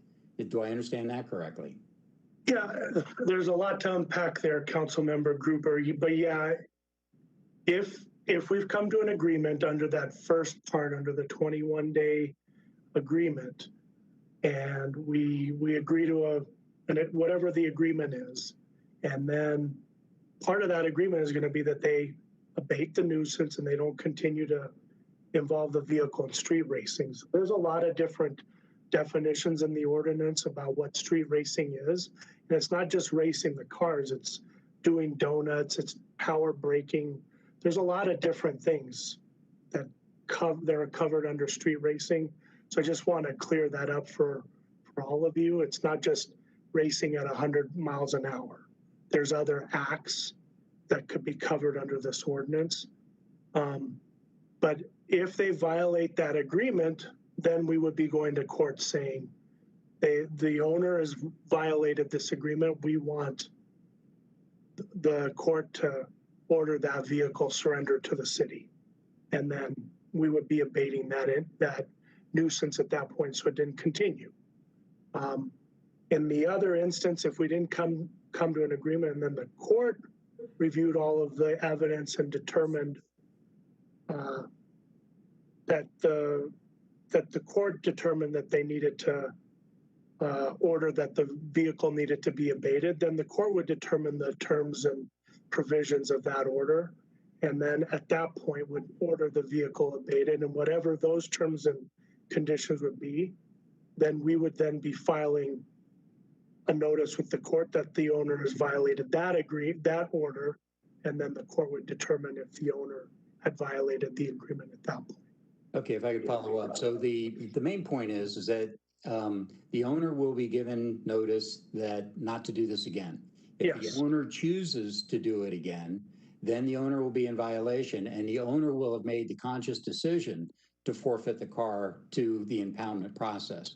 Furthermore, and then this is the second question, is that if someone took the car without the owner's notice, took the keys somehow or another, got the car is involved in a race, the car was identified as being in a race, it goes back to court, or actually it doesn't even have to go back to court, but at that time the owner could approach the court, or let me ask, this is going to be a question at the end, but the owner could approach the court to say, I wasn't driving the car, the car was taken from me, it was not my responsibility, and present evidence to the court as to why that is so. The court could then vacate vacate that because it wasn't the owner that made that offense. It was somebody else that the owner was not aware of. That's true, Councilmember Gruber. That's listed in the affirmative defenses of the ordinance. But our office would obviously consider that. And if we're talking about the 21-day requirement, we would obviously take that into consideration and try to resolve the case that way and not have it go through the court process. So. Thank you. Mayor? Mayor? Mayor? I think you're muted. Ouch. Mayor Pro Tem, I'm sorry. Yes, I mean, the whole point of this ordinance is it's not to punish, it's to deter illegal street racing that has dire consequences in certain situations. And we've, seen in the presentation some people that were, killed, shot during some of these activities. Again, the reason for this ordinance is because what tools we have not deterred this activity. So we're trying to deter it. We will provide education, especially to those organizations that tend to organize these type of things. But bottom line is to protect the public and to provide due diligence, the affirmative defense, to have that process of the 21 days has to be personally served to those owners. And we would hope we would, come to an agreement that they would decide that they don't want their car, taken, that they're going to come to an agreement. That's what we're trying to achieve. The other is the last resort. Am I wrong, Lieutenant Hannafin? No, yeah, that is correct. Obviously, we would want to do the best we can with public messaging, social media, all those kinds of things, work with our partners around the metro area. And if I may, just take a few minutes to do a follow-up. And I apologize, I cannot remember which council member raised this question, but in terms of the forfeiture of the vehicle loan and the company or bank that may have the loan. One of the first things, based on my conversations, lengthy conversations with the prosecutors in Denver, one of the first phone calls they make is to the lien holder, the bank, and they very quickly enter into an agreement with the bank so that vehicle won't be turned over to the violator for a minimum period of time, et cetera, and work with the lien holder, and then they deal with the violation of the loan and those issues on their end. We just work, or sorry, not we, they work with them to resolve the matter as the lien holder. I anticipate that would probably be largely what would be occurring in Aurora as well. And Lieutenant Hannafin, what about, have you spoken to Colorado Springs Police Chief or anyone about they passed it a few months ago, and I know that Greenwood Village, they may have passed it by now. I think they passed it first reading. Have you had any discussions with Denver, Greenwood Village, or Colorado Springs? Not with Greenwood Village. That is too new. I just found out about that very recently. I believe Mr. Koutmantakis did some research on their last council meeting where it passed through the second reading. I did speak with Colorado Springs, the officer that was very much involved behind the scenes of drafting their legislation, working with their city attorneys. It's too new. They haven't had any cases reach this point yet, so I was not able to get a follow-up on them. And in terms of speaking with the prosecutors in Denver, they couldn't give me specific numbers, but this is utilized in Denver as part of their nuisance ordinance, and they do file these cases. I don't know that they do it all the time, but they do have a lot of experience with these cases. And just to follow up on Lieutenant Hannafin's point, just to clarify, our ordinance is different than all of their ordinances on a couple of points. One, their ordinances don't just deal with street racing, they deal with other crimes. So ours has been specifically tailored to deal with only street racing. So just so it's clear on the record here. And two, in the two specific areas of the way our ordinance is written, we specifically require the ordinance be personally served. So the 21-day notice requires that it's personally served. And then the filing of the temporary restraining order needs to be personally served as well. Whereas the other cities require mail service. And I think that's important for due process as well. We all know, I mean, I received a Christmas card this year in February that was mailed in December. So we wanted in the city attorney's office to make sure that people knew where they were getting this service. So. Further questions or comments? Mayor? Councilmember Coombs. Councilmember Coombs and Councilmember Hills. So I just had a follow-up on the discussion of the impound fees, and then someone could retrieve their car with a payment plan with the court if they were unable to pay in full at the time. So then if they default on that payment plan, presumably they get a warrant for their arrest for defaulting on that payment plan. And then how do we follow on to that? Do we have any conversation about that being good cause rather than a reason to reduce that cost versus a reason to just arrest this person because they're unable to pay? Because that seems like we're just kind of potentially piling on in ways that often result in municipal costs causing people to end up in worse and worse situations. There's nothing in the ordinance requiring an arrest of an individual. It would just go through a civil process. So they wouldn't be looking at a jail sentence for not paying their fees. It would just be a civil judgment against them. Okay. They would have to pay at some point. So. Okay, thank you. Councilmember Lawson. I'm sorry, Councilmember Hills. That's okay. Thank you. I wanted to follow up, I guess, on a question. So when the incident happened where there were 150 or so cars, I think was the final number on the highway, one of the questions that I had asked was, how do we issue, summonses and whatnot for the cars that participated in these events? And at the time, the response was, and I apologize if I'm getting this slightly wrong, it's been a while since I asked, was essentially that we can't necessarily know who participates in these street racing events unless we kind of get lucky in figuring out who they are.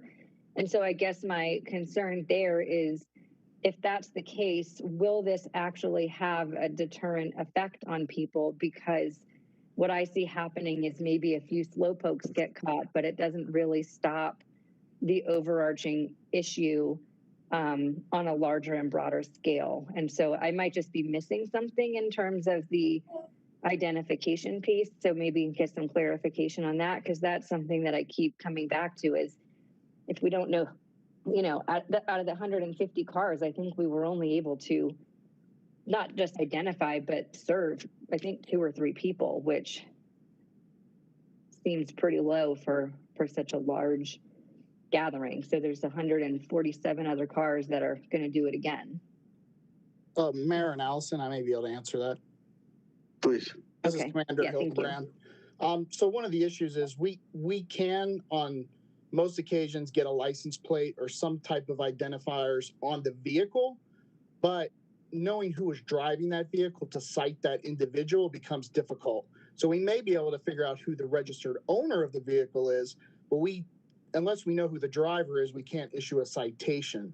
But this, because now we, through the plate, can identify the registered owner, we can then figure out who has financial interest in the vehicle, if that's the registered owner, if that's a lien holder. And then from there, we can then use the vehicle as a mechanism in order to deter this from occurring.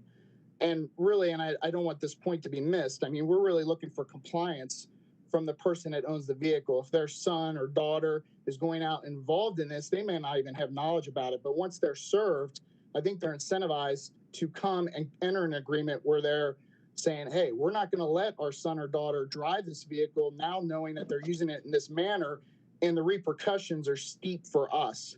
So we're going to enter into that agreement. And then obviously, if they allow their son or daughter to drive it again, they made a conscious decision to allow that to happen. If the son or daughter ends up taking the vehicle without their permission, and maybe they file a stolen vehicle report and present that to the court, then that will be in consideration, and that they weren't knowingly allowing them to use that vehicle. So to answer one of those other questions, and to also answer the question of why the citation or traffic enforcement aspect to this is so difficult, this, when using the vehicle and being able to identify the vehicle and registered owner, is much easier than figuring out who the driver was in order to issue a citation. And Councilmember Hill, this is Lieutenant Hannafin. To address your other question specifically about the I-225 investigation, it was incredibly frustrating for us to not be able to charge other individuals. We had a lot of information, a lot of video identifying vehicles and people, but it was completely useless to us because it was sent anonymously, or people did not want to come forward to positively, for court proceedings to say that they were there and this did come from that incident. So we were not able to use it to pursue other people. We were able to identify 2 people with credible evidence. And so that's the direction we went in. But we did get a lot of other information, a lot of videos. We just weren't able to use it, unfortunately, due to the constraints, obviously, of the law and what we have to follow. Right. Mayor, may I follow up? Please proceed, yeah. Please proceed. That's really helpful on both parts of that. So thank you. I think, this was mentioned earlier, but my concern is, some kids out street racing and grandma has an interest. And if that kid also uses that car to get to work, I don't see necessarily a parent or a grandparent or whomever, is on that financial, turning them in for a stolen vehicle for something like this. And so I don't know if there is an in-between option that, isn't directly into this, because I do think that we need to be able to do more in terms of enforcement. I think about the financial struggles that people are already in, and not in any way condoning street racing. I've gotten caught up in it, and it can be, quite scary, both here and when I lived in Boston. It was motorcycles, banging on my car at an intersection. So I understand, the fear that people caught up in this feel. I guess my only concern really is that going straight to taking away, potentially someone's livelihood. And while I believe the intent of the ordinance and you, and the attorneys who have worked on this, I believe that you believe that there will be working out with the courts and having those conversations. I don't necessarily trust that when it gets to that, remedial conversation with the courts, that's going to be what happens, or that's going to be what happens equitably. And so it's really the next step in the process that I have concerns about, that this kind of sets into motion. And I don't know if there's an in-between option, I guess. Councilmember Hiltz, just to answer that quickly, I don't think the point of this is to encourage a grandparent to, be in a position where they have to turn their grandchild in for a motor vehicle theft. I think the point of it is for the grandmother to say, wait a minute, my grandchild's using this in a dangerous behavior, and now I've been put on notice that this vehicle's been used in this manner, and there are repercussions for that. And I'm going to, intervene and keep them from being involved in this activity so they don't hurt themselves or hurt another person. So I think the repercussions are there just to encourage that person to take this very seriously, as we take it very seriously, and keep the behavior from occurring. And hopefully that grandmother says, this is my only mode of transportation. I'm allowing you to use it for your mode of transportation for work, So it cannot be used in this manner. And if that agreement's reached, then that's the end of it. And that is a far off the actual abatement of the vehicle and the courts interjecting and doing the restraining order and eventually impounding the vehicle is a last resort. There's a lot of mechanisms in place on the front end to allow the persons with the interest to intervene and stop it from continuing. And hopefully that grandmother would say, I don't want you to get hurt and I don't want you to hurt somebody else. So you can't use it in this manner. And whatever those insurances have to be put in place so that doesn't happen again. And if it does happen again, yes, there can be significant repercussions for that. But really, we're talking about public safety and probably the safety of that person's grandchild who could be seriously injured or killed if they continue in that behavior. Right. The assumption, though, is that the driver is going to see things the same way and comply. You know, a parent or grandparent or whomever has that financial interest can, you know, ask the driver not to do something all they want. It doesn't mean they're going to comply. And then it still comes back on that person with the financial interest, specifically with what Councilmember Gardner was talking about earlier. And then, of course, if you have your car repossessed, you run into financial default, and then that can hit your credit. I mean, there's just cascading effects when you hit the person with the financial interest. And so I guess I just have a little less faith in the further steps in the process than you do. No, I understand that. And ultimately that person may have to make the tough decision of not being able to trust that person, not to use it in that manner, that dangerous, illegal manner, and may have to restrict their access to that vehicle just to protect themselves, but also the community and their grandchild who may not be able to make sound decisions because of, for whatever reason, and ultimately has to be, the adult and say, no, this can't happen any further. And I know this may be your mode of transportation, but now you're going to have to take, a bus to work or, some other means of conveyance, because when you do use this vehicle, I'm trusting you not to use it in this manner, but you do, and this can't continue. So hopefully that's what happens, but I understand your point again, that, there is a burden that is there and it can be harmful, but the risk to the community is great with this type of activity. Mayor Kaufman. Councilmember Murillo.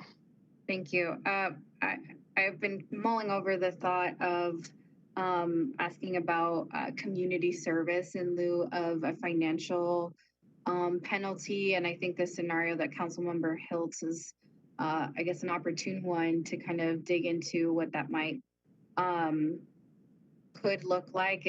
I don't know if that's an option, but, I won't presume to know everyone's, familial situations. And I think when we think of when there's a will, there's a way, and not always in the greatest sense, we can't predict that people will always be able to have control over every aspect in every situation or every argument or, again, just trying to hit home about, we don't know the potential situations that people might be in. So if that situation, sure, we can talk about the moral, I guess, conversation around the community well-being, but let's say it still happens, to the best of somebody's ability. Would community service be an option in that type of scenario?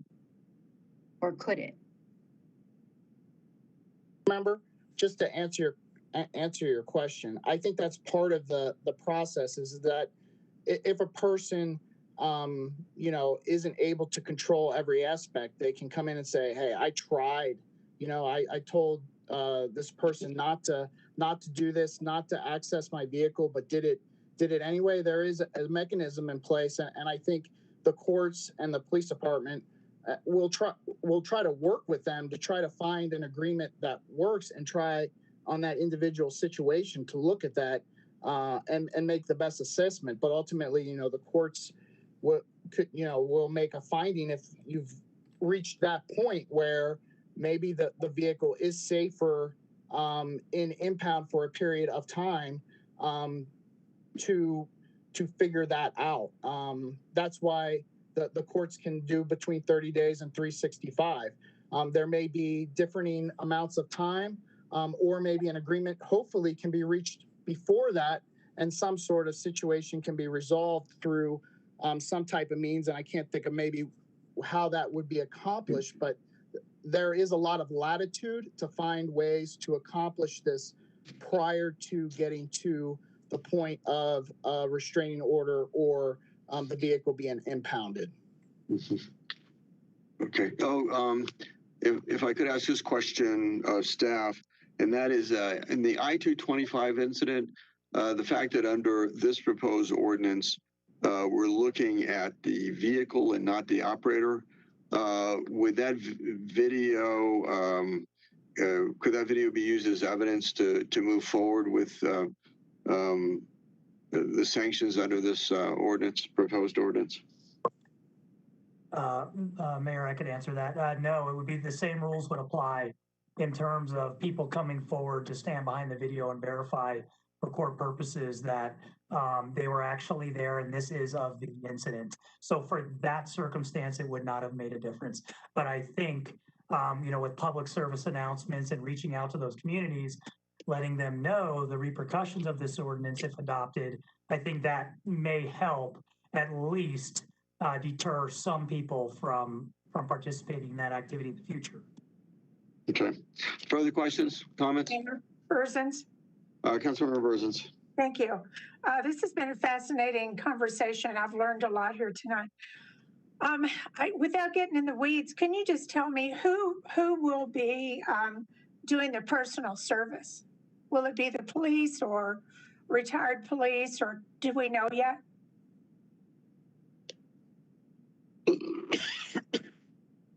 Yeah, so that would be an Aurora police officer.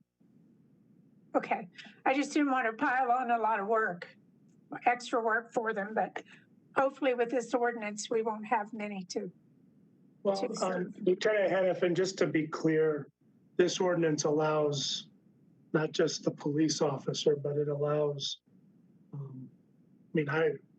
allows anyone over the age of 18 that's not an interested party, just to be clear.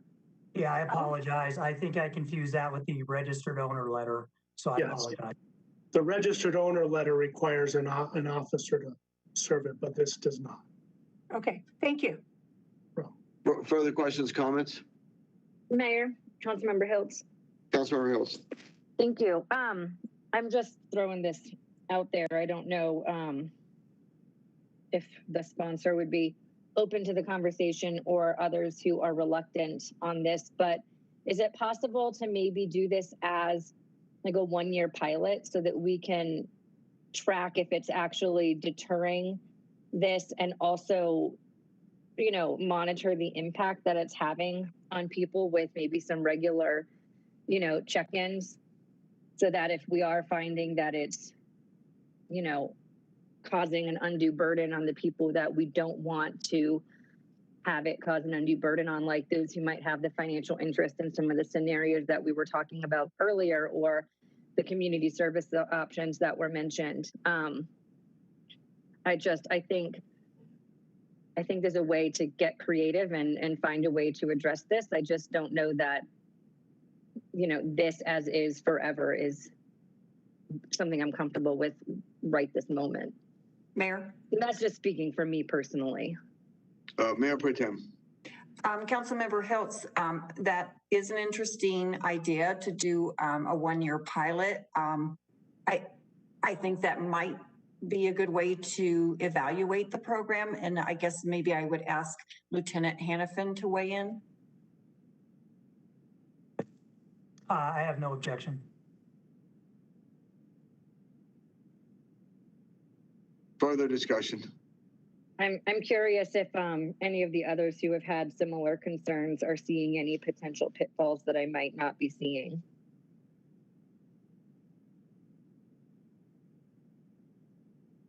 You say further pitfalls? Pitfalls. Pitfalls. That's a different debate. Yeah, we didn't give We them a already did that. one year. I think we had that. I think that's a subtle question. Further discussion. Mayor. I lost that one. Further discussion. Mayor. Councilmember McConnell. Thank you, sir. I just wanted to address Councilmember Hiltz's question. I think that's actually a really great suggestion. I do have some concerns just about, again, unintended consequences and making sure that we're not making different problems by addressing this one. But I do agree that this is a very dangerous and exceptionally agitating problem. Given that there's due process built into this, I'm supportive. And I'm grateful that Councilmember Bergen also agrees with the one-year pilot. So thank you. Further questions? Mayor Pro Tem. I just want to say thank you to Councilmember Marcano because we did have a discussion a couple months ago about the activity. So I appreciate that. Further discussion? Seeing none, is there any objection to moving item number 3D forward? As a one-year pilot. Councilmember Bergen, was that a friendly amendment? The one-year pilot, yes, even though we don't have formal amendments in this process at this point. Okay, so item number 3D is a one-year pilot program. Is there any objection for it to move forward? Seeing none, item number 3D as a one-year pilot program will move forward. Item number 3E, a resolution of the City Council approving the Isla Station replacement artwork. Roberta Bloom. Hello, I'm Roberta Bloom, and I'm here just to bring you up to date on where we are with the replacement of the artwork that we agreed to remove last August due to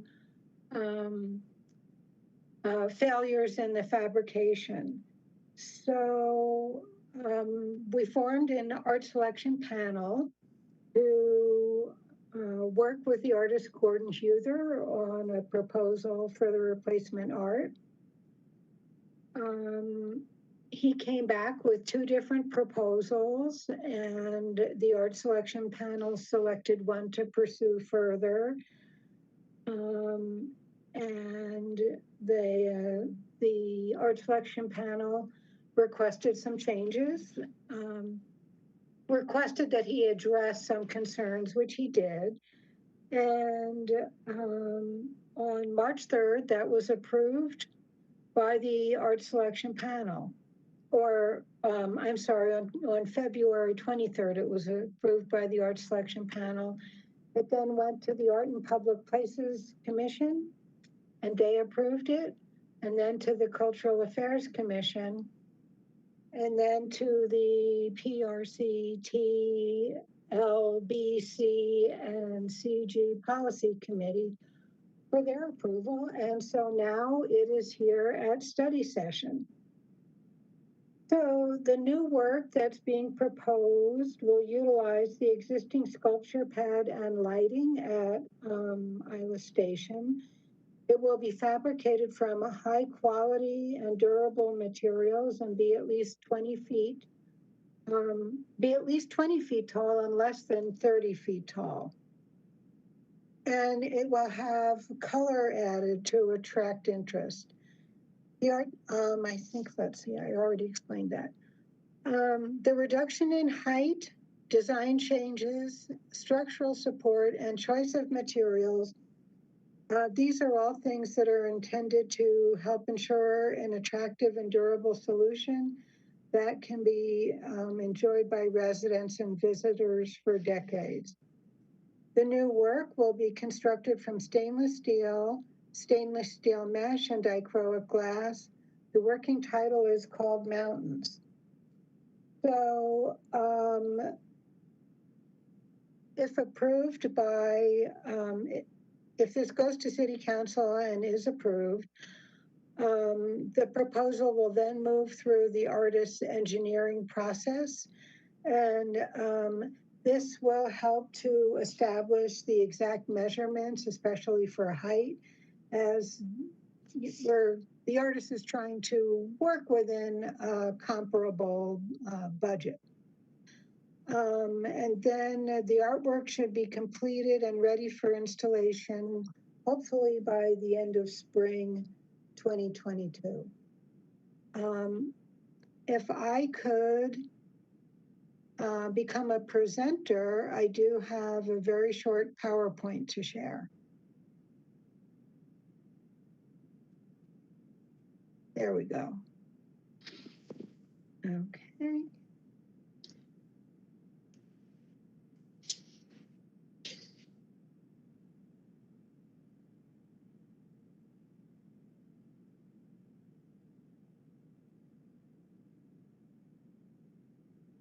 Okay, so on the left-hand side, you see the original work of art that was deaccessioned last August.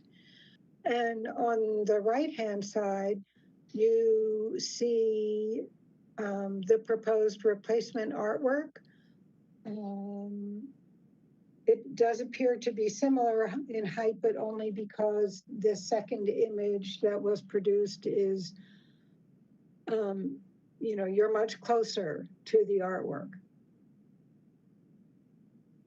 And so here you can see it with a person standing close to it, so you do have a sense of the scale.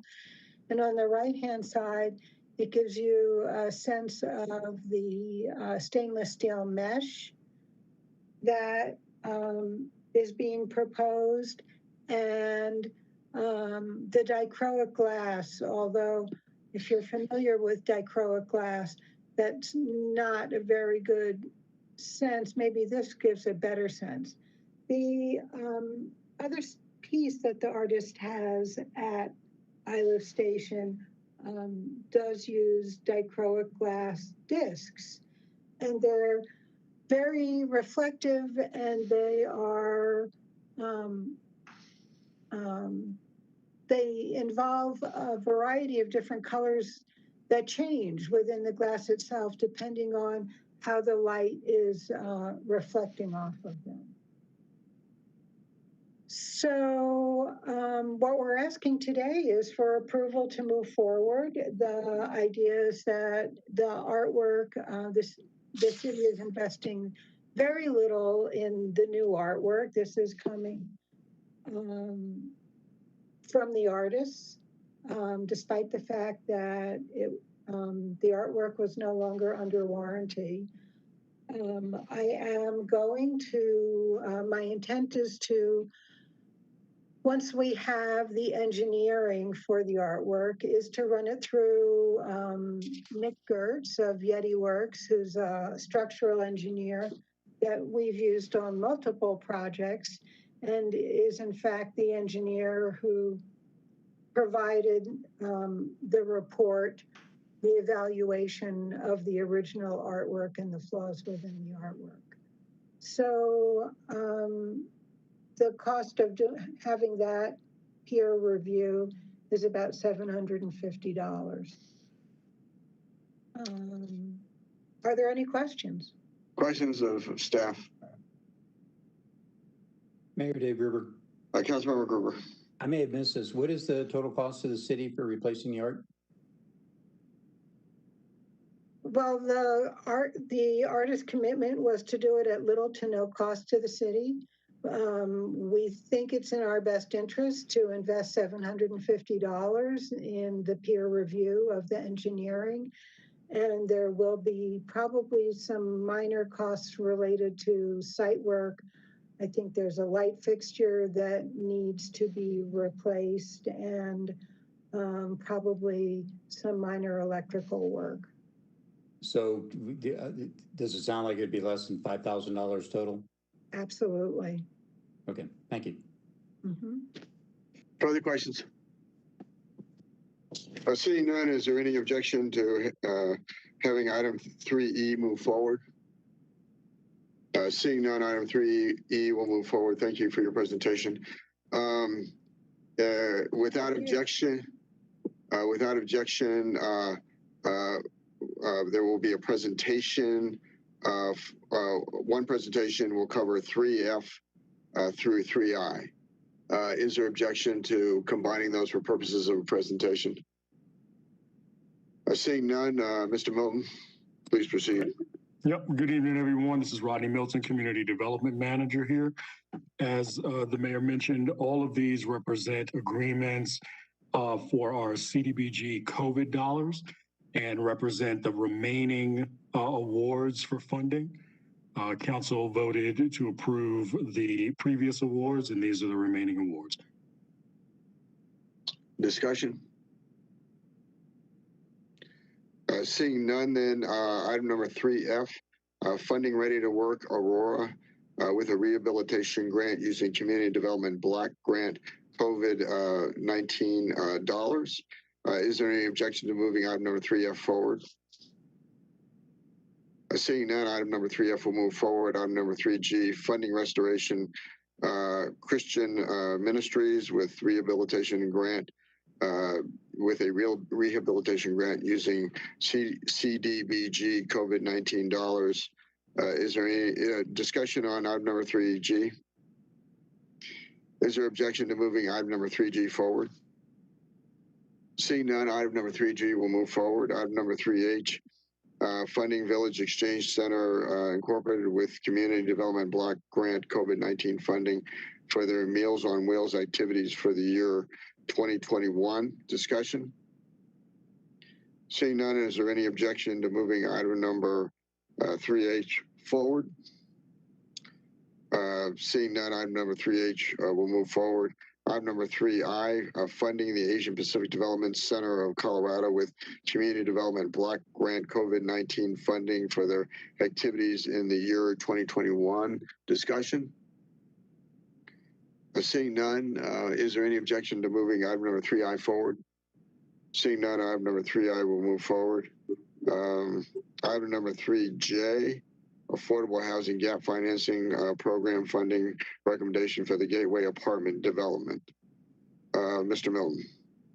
All right. Good evening, everyone. Once again, this one represents an award from our winter round of gap financing, which included an award, a recommendation for $750,000 in home dollars for the Gateway Apartments. This is a project being developed by the Aurora Housing Authority and represents about 100 affordable housing units. Discussion or questions of staff? Seeing none, is there any objection to moving item number 3J forward? Seeing none, item number 3J will move forward. Item number 3K, intergovernmental agreement between the City of Aurora, Colorado and the State of Colorado Department of Local Affairs. Mr. Milton. Yes, this item represents an intergovernmental agreement with the state to administer emergency rental assistance on behalf of the City of Aurora. This represents an agreement of roughly $9,400,000, of which the city received about 11.4 million, and we're having the state administer the bulk of those funds on our behalf. This is consistent with a lot of jurisdictions that have done so to cut down on duplication of services and to increase the capacity to administer those funds. Questions to staff? Mayor, Councilmember Lawson, I have a question. Councilmember Lawson. Mr. Milton, I have a question. If we're doing the administration of the $9 million to that department, are they going to be providing us any kind of data about who they helped, how many? Is that part of it to get the measurements or some type of report back from them? Absolutely, absolutely. Not only that, and I can provide for council. They maintain a website of all of their funding distribution, but we will also be receiving, as they are representing sort of us as a sub-recipient, and so they're subject to all of the reporting requirements that come from the federal government. So, excellent question. Further discussion? Mayor? Councilmember Coombs. Yeah, so I just have read and heard some concerns about timeliness in responses from the Department of Local Affairs and them having adequate staffing to respond to rental assistance needs. So have they demonstrated that they address this or made any assurances to the city in that regard? So great question. We have been working with the state to improve their capacity to navigate. So one of the things that is causing a bottleneck is that oftentimes folks can submit their applications, but they need a liaison to walk them through some of the documentation. And so our staff is actually going to be supplementing a lot of the capacity regarding navigating folks once they're in the system to make sure that they complete their applications. Further discussion. Councilmember Coombs, this is Jessica Presser. I just wanted to elaborate on that. There was a significant backlog with the state. In the past month, they have gotten up to speed. They actually brought on their contractor and now they're moving through pretty quickly. We did get an email update from them about a week ago. Just wanted to add that. Further discussion. Seeing none, is there any objection to moving item number 3K forward? Seeing none, item number 3K will move forward. Item number 3L, resolution expressing approval of loan for various projects by Elevation Community Land Trust. Rodney Milton. All right. This item represents general funding to be dedicated for permanent affordable housing by administration by the Elevation Community Land Trust. The Land Trust is a model that provides a home ownership opportunity for deep and permanent affordability. And this agreement represents funding to pilot an initiative for the acquisition and renovation or new construction of affordable housing for home ownership for permanent affordability. Further discussion. Mayor? Councilmember Coombs. Yeah, so I just was wondering, do we have, and I think I've asked this about Elevation in the past, do we have anything in place in our contracts with them to assure that they cannot sell the land that is acquired through City of Aurora funding to be used on other projects outside of the City of Aurora? There would be a deed restriction associated with the use of our funds for any property and a resale recapture provision within that deed. Further discussion. Seeing none, is there objection to moving item number 3L forward? Seeing none, item number 3L will move forward. Item number 3M, a pilot program to assist veterans experiencing homelessness or housing insecurity to find permanent work. I'm the sponsor. This is would be a joint agreement through an IGA between Adams and Arapahoe County. Adams and Aurora, Adams County, Aurora. It is a pilot program built on an existing program that Adams County has. And I'm going to have Ralph Charlip. Essentially, I worked with Commissioner Steve Tedesco and with the Veterans Commissions from Aurora and Adams County, respectively. Ralph Charlip is the chair for the Aurora Veterans Commission, was heavily involved in the development of this project. Ralph, please proceed with your presentation. Good evening, everybody. You should be seeing a set of slides that say City of Aurora Veterans Day Works Program. Thank you for this time this evening. I only have 12 slides, so this shouldn't take too long. We're going to cover these 5 items: program description, structure, relationship to current programs, funding, and questions. The description is a little bit expanded on what the mayor's already mentioned. We have 2 goals. One is employment for the long term into meaningful employment, and then the veterans would also be housed in an affordable permanent housing are the 2 goals of the program. And there are 7 components in the statement of work that deal with these 7 items, and each of these 7 items have details and measures and metrics and reporting, monthly, quarterly reporting tied to them. Work assignments for this group of veterans will come from the City Parks, Recreation, and Open Spaces. It's a day work program. And veterans will work 24 hours a week. The additional 15 hours that week will be devoted to training, coaching, meeting with service providers, that sort of thing. The contractor is a company named Bayod, and they will have an on-site supervisor for the day work program. And they will have a case manager, and there'll be a minimum of twice a week check-in between the case manager and the clients. Oops, sorry. We expect 8 veterans to be enrolled at any given time. This is sort of a rolling program. It isn't 8 veterans for the entire year. 95% of them we would expect to be referred to housing resources. We imagine the other 5% may already have something. 60% we are looking for long-term meaningful employment within 6 months. And then a case manager, as I've mentioned, would be assigned to each of the enrollees. Same case manager handling all 8. We defined in the statement of work what we mean by homelessness. We took it from the Hearth Act, which is a federal statute.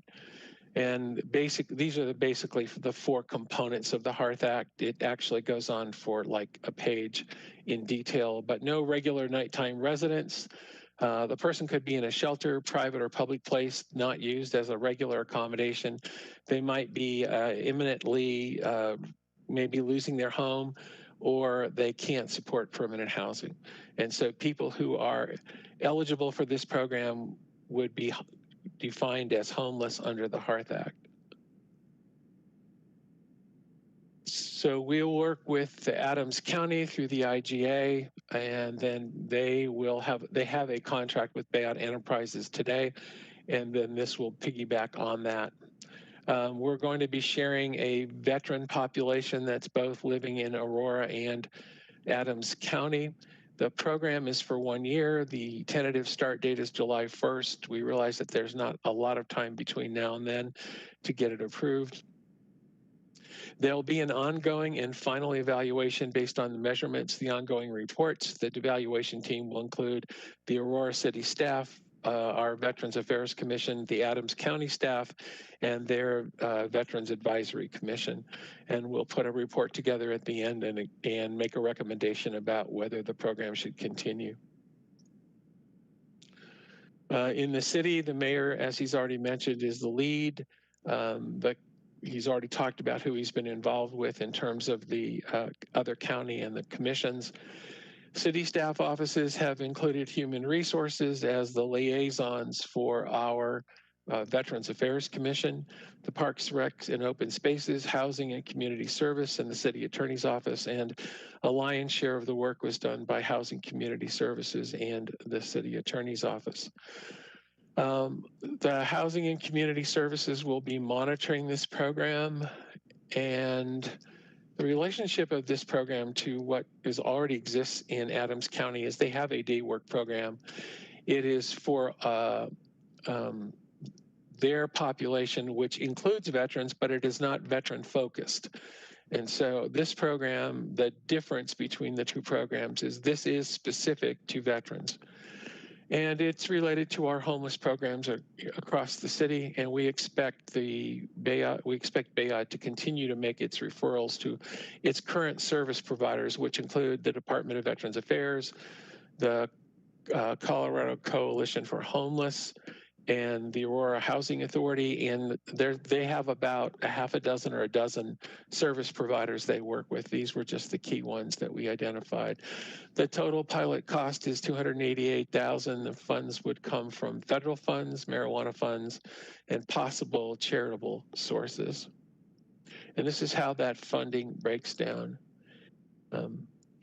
You can see the staff is in blue, the lion's share of the staff. That's the case manager and the navigator kind of roles.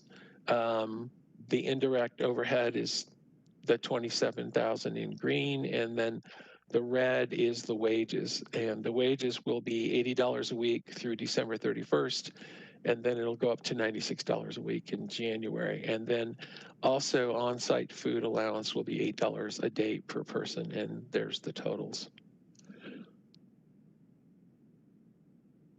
And that's all I have. Again, thanks, a big thanks to the folks in Lana Dalton and Jessica Prozier and Tim Joyce, who really did most of the work.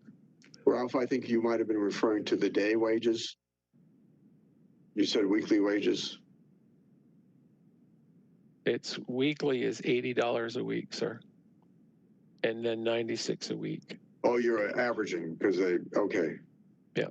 Because they don't, because it's 24 hours. Right. Okay, I see. And I'm done. Okay. Questions? Questions?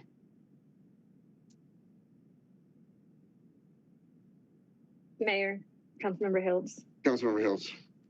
I just want to say thank you for the presentation and for the, continual updates on what's going on with the commission. It's just really helpful. So thank you. Oh, thank you very much. I appreciate all the support from the council. And I know this is not on the subject, but I gotta say thank you for the new city liaisons. We have it's just fabulous, the relationship. Further questions? Seeing none, is there any objection to moving item number 3M forward? Seeing none, item number 3M will move forward. Thank you, Ralph, for the presentation. Thank you. Good night. And all your extraordinary work on this. Item 4A, background checks for boards and commission members. Roberto Venegas.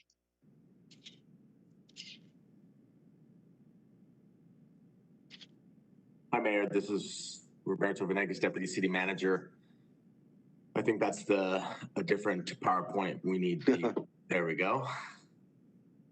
Okay. As the Mayor and Council will recall, we had the initial conversation at the May 3rd study session with regards to exploring the background checks for our city boards and commissions. Move to the next slide. So what I'm going to do is basically recap. You started the conversation and I took notes and feedback from several council members about different concepts you wanted to explore. So I'm going to quickly summarize those and recap what we talked about on the 3rd, and then lay out 3 options for revising the current boards and commission application based on the feedback you gave on May 3rd. And then obviously stand for questions and hopefully get some direction from council about how you'd like to proceed. Next slide. So just by way of a brief recap, we currently don't do any background checks for our volunteer boards and commissions.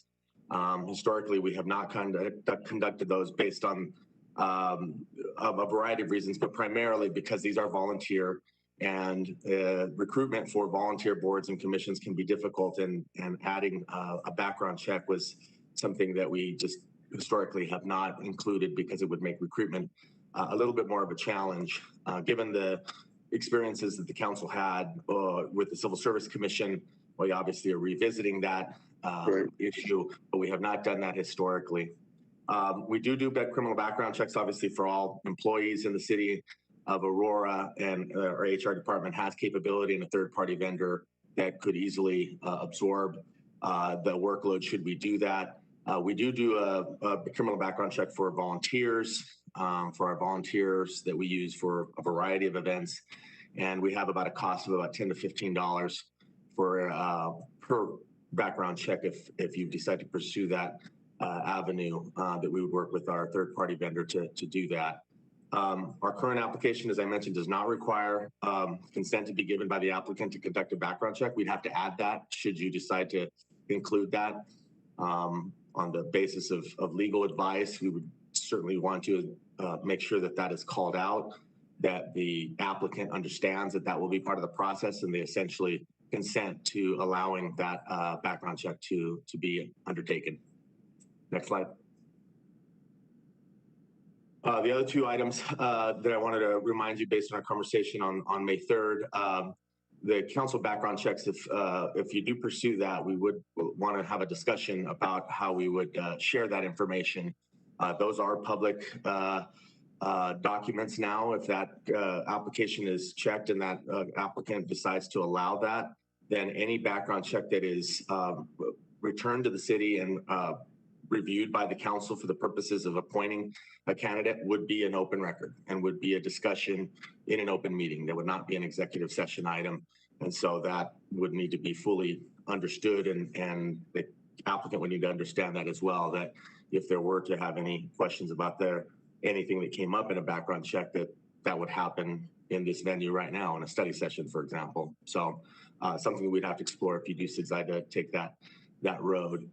We have 32 boards and commissions with about 310 individual boards members. And so we only have one staff member, the clerk office, that currently does the due diligence on boards and commissions. So we'd have to look at that in terms of workload if we were to add that. I think in the 2022 budget, we would be able to accommodate that, but that certainly would depend on the council's decision. Next slide. So based on the feedback from council members on May 3rd, I'm going to lay out 3 options that were all discussed and agreed to in terms of some form or fashion. 1 or 2 or more council members thought was a good idea. So I'll lay out 3 options. They're not exclusive of each other. So you can take 1 or both or all 3 of them. You don't have to take just one. So I'll lay out the first one. The first one is the employment questions. In the current application, as you recall, we do not ask the applicants to list perhaps the previous 3 employers, the duration of employment, the specific reason for leaving of each employer. We do that in our current job applications for the city of Aurora. So that's something that we could include, which we don't have currently, which is simply just right now, they don't have to list any of those employers. So you could say, what's the duration? When did you work for these employers? And a reason for leaving. Relocation, new job, whatever the case may be. We just allow them the opportunity to be able to disclose that information should you want to see their last 3 employers. Next slide.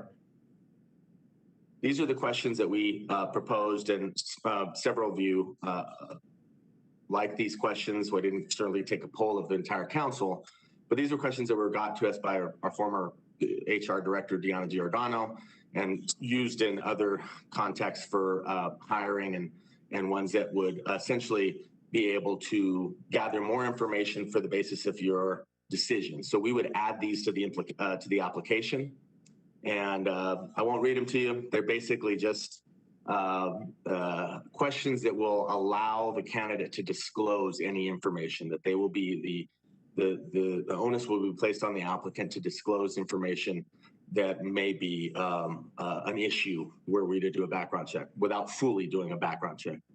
So these are 2 questions in addition to the other question that I asked you about employment history we could add to the current application.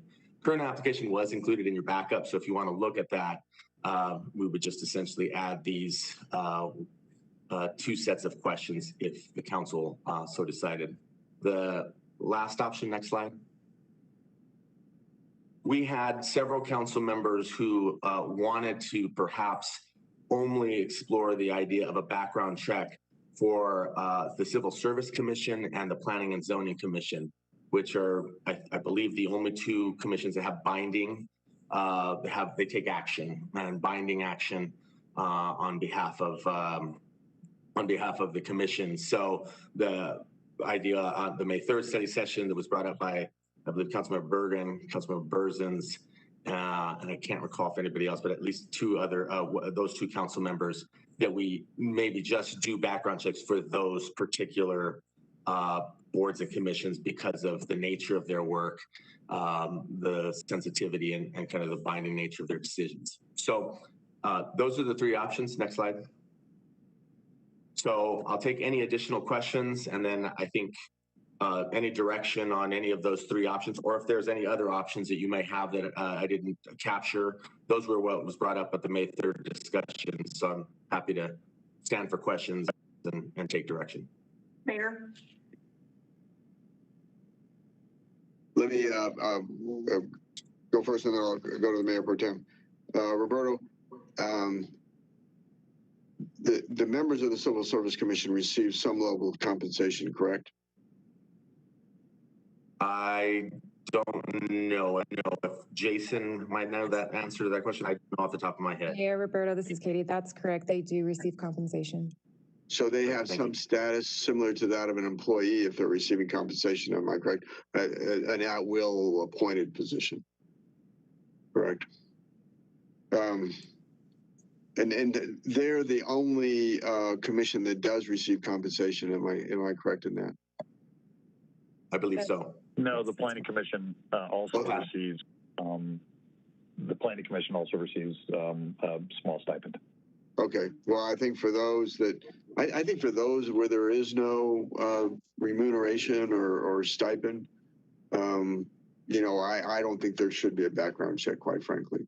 But in those that are, I think there should be a background check. Mayor Pro Tem? Yes, Mayor, and actually I agree with that. I think it would be too difficult to try to do it for 32 boards, but I do think planning and zoning and civil service are, you know, extremely important and do make binding decisions and do receive compensation, as you stated. So I think that would be probably the right move to make. On the other boards and commissions, maybe just adding the question to the application would be good. Thank you. Further questions or comments? Mayor? Councilmember Coombs. So Roberto, I thought we did also have some discussion, and maybe this has to come forward separately, about conflicts of interest being disclosed as well, or having a question on the application about conflicts of interest. Do we need to address that separately from this? No, we can address that tonight, and I apologize. That's a good catch. I had written in my notes, and it did not make those questions. So yeah, we could ask simply a disclosure of any conflict of interest. Add a question that would simply ask them to disclose any conflict of interest that they may have. Sure. As a result of their participation. Standard language, we can do that. We certainly can add that question. I think that's a good point. Further questions, comments? Persons. Councilmember Persons. Thank you. Would it be too much trouble to go back to the slide that had the number 1 and number 2? Adrian, can you bounce back over there?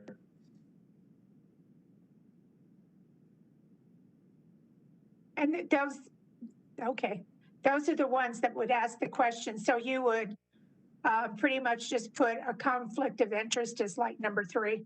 Yeah, we could, it would be a fourth question. Well, the employment history isn't really a question. It's just to list out their employment history. And then we'd add a third question to these two. Okay. Okay, that first sentence in number 1, what will we find in an internet search or press coverage? Or did you mean to say of press coverage? I meant to say of, but I could say or press coverage. I meant to say of, search of press coverage. Okay, I just read it and put or in there, so I guess it really doesn't matter. But could I ask legal, now if someone lies to us on this, or any of the 3 questions, would we have better standing to ask that person to step down? Or not choose them, period? And that can certainly be used as a reason for why you're choosing a different person to be on a board. Okay. You know, that, it seems that's kind of subjective to the individual. It seems that maybe that's something, I think Councilmember Marcano did his own internet search, I think, during the last process and was able to find things. It seems like maybe that's something we should do as opposed to ask them to say if there was something controversial, which is, I mean, tons of stuff on me, right? It's controversial on a daily basis. I don't think it's controversial, but. Well, I mean, honestly, it depends on what it is, but if they, you know, if they want to be on one of these 2 boards and commissions, you know, they need to tell the truth, and we need to be able to trust them. I think that's what I'm getting. Good point. So what you're saying is it's the you want to go with these two questions, but limit it to the Civil Service Commission and the Planning Commission? Yes. Correct? Okay, very well. Okay, further, yeah. I tell you what, what I'd like to do is see if we can get a consensus on this option. Mayor. Councilmember Hiltz. Councilmember Hiltz. On this internet searching of yourself to find something controversial, I mean, in all fairness, I've probably tweeted something about you that made it controversial. I don't see how, I don't know. It's very subjective. Yeah. I've had so much, I mean, if you Google me, you'll find, depending on where you look, you know, it's something that me and two of my colleagues personally burned the American flag. I wouldn't put that in an article or submit that as evidence of something controversial because it was based on slander. So I just think, you know, with the internet and blogs and personal blogs and social media, you know, anybody can write anything. Yeah, I agree. Okay, further discussion. What if, Roberto, can you go over what does a standard employee go through in terms of a background check? What do our employees go through? We go through a standard criminal background check. Every employee, contracted full-time employee goes through. Oh, you're coming in broken. Ouch. Can you go again? You were kind of hard. There we go. Can you hear me now? No, it's not good. Yeah, Turkish. Can you hear me now? You go ahead. All right, I'll go ahead. Tell me if I'm not coming through. Oh, it's pretty bad. Yeah. Is there, Jason, can you opine on this?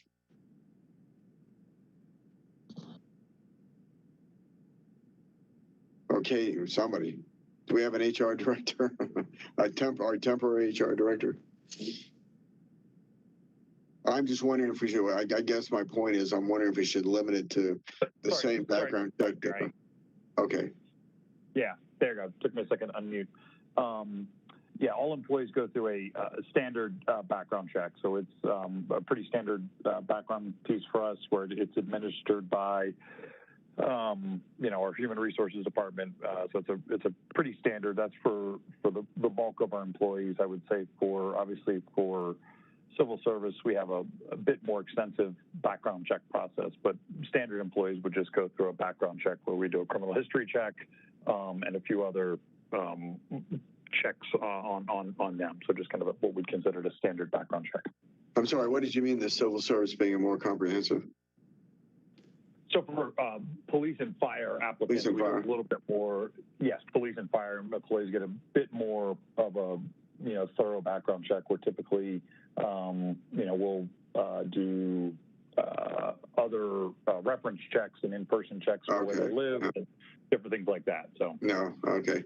So let me ask this question. See if I can get a sense of our members, and that is, what if we go with the standard background check for a city employee for members of the Civil Service Commission and the Planning Commission?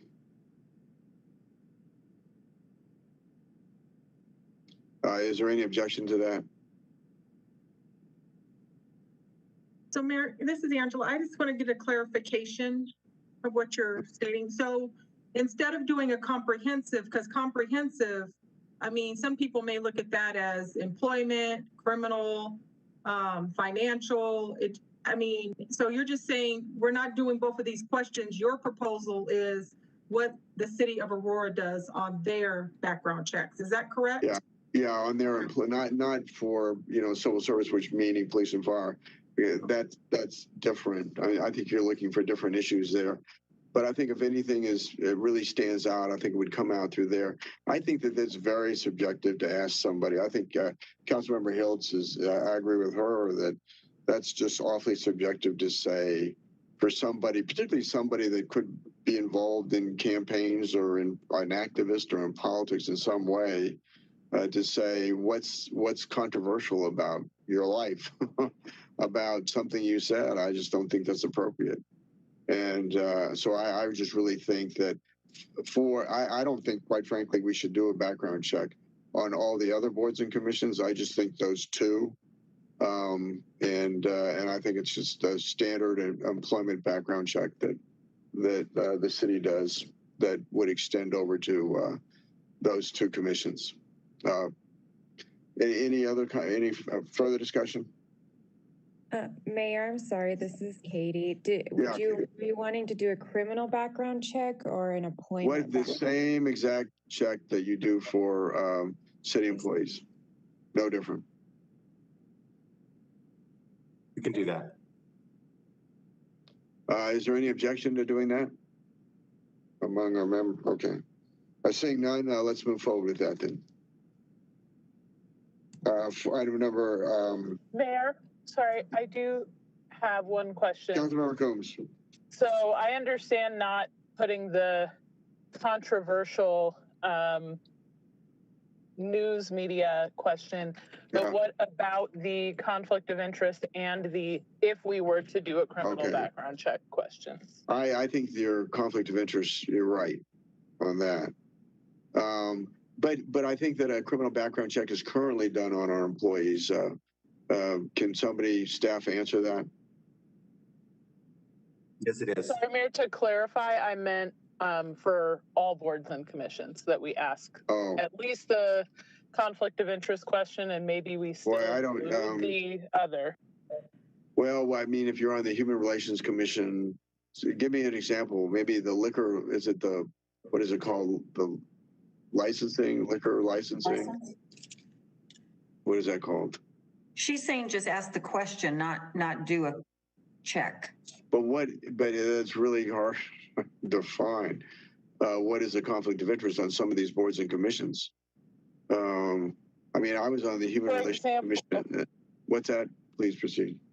Oh, for example, if you were on the Board of Adjustments and Appeals and you had items that were likely to come before them or regularly were involved in projects that might come before them. Okay. That might be a conflict, right? And there are, in most cases, maybe not every board or commission, and in that case, people probably will just say, I have no conflicts.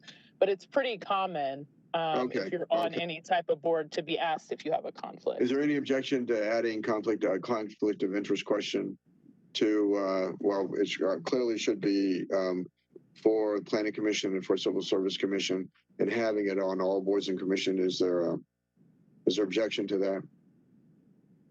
Okay, we'll move forward with that as well. Any other further discussion? Mayor, this is Katie, just for clarification. Sure, please. So for all of the applications, you would like to include the conflict of interest question and not the two additional gathering questions. Is that That's correct? Okay. That's correct. And then do you want to include the 3 previous employers and the duration of employment and reason for leaving?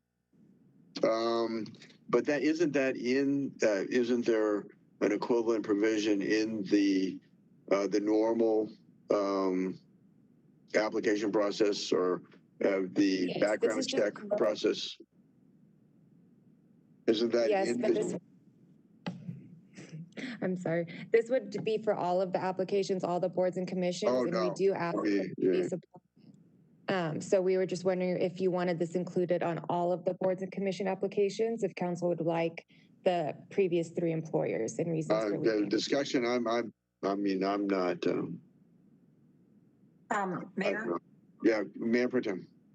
I'm trying to ascertain whether that would be pertinent. I mean, obviously it would be for planning and zoning, civil service. I was trying to think of what committee you would want to know their employment status and why they left. Maybe somebody else can come up with it. Can you hear me okay? This is Roberto. Yeah, Roberto. And it was only really to get back to the civil service, not that we're legislating to the exception, but you give the applicant a affirmative. He has to affirmatively, or she has to affirmatively say why they left the position. We don't have that ability. That was not included in the application. So I like that. I like that, Roberto. I like that. planning and zoning. I like that in civil service. I don't understand why it would be on the others. Yeah, Mayor, this is Angela. I mean, for the regular ones like human relations, like the civic engagement one that's coming up, I mean, you're really asking a lot for people to put 3 employment. That's volunteer. You're really going to me, discourage people from even wanting to do this because they might as well go and apply for something, a job or something. I mean, this is volunteer, and I just think you're going to lose a lot of people when you're asking all of this for more of the basic commissions. I think that's too. I won't be agreeing on that one. I think it's invasive. Further discussion. Okay. So if I understand this right, that the question is whether or not to move forward with. So we will do the background checks as per an employee goes forward with. For the Planning Commission, the Civil Service Commission, we will add in, if it's not there, the last 3 employers, I think for those.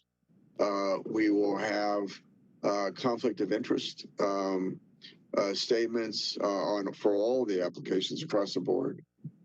Is there anything I'm missing? Is there any objection? Great. Thank you. Thank you. 4B, capital infrastructure. Whoa, ouch. Master plan. Oh, no. Park, recreation, and open space. Mayor, if I could just start this off by saying, PROS has a lot of projects, and I think we have asked Brooke to identify a stopping point so we don't go through all of the projects in anticipation of this being a late evening. So I'm not sure how many projects she's looking at walking you through, but we do have a break point too. Okay, let me just ask you this. Is there anything that is, I know that you have a schedule to move us through these, but how would it be detrimental? Is there anything time sensitive if we delayed this to the next study session? We could delay it to the next study session. Okay, well, if you would like to proceed with the whole thing, no, just kidding. Is there any objection to laying this capital infrastructure master plan PROS presentation over till the next study session? Is there any objection? I just have a question. Councilmember Hiltz. Oh, Councilmember Hiltz. Sorry. Yeah, I do. I mean, I would like to get through it. We are adding some pretty significant topics to some future agendas, and we're going to have more things coming out of, policy committees and whatnot. So I think, especially if they've already identified a stopping point in anticipation of us running late, that we should get through that, especially because we've also asked them to sit through this meeting for the past 3 hours. Okay, seeing that there is objection, please proceed with item number 4B. Brooke Bell. Mayor, I think Councilmember Gardner had a question or comment. Councilmember Gardner.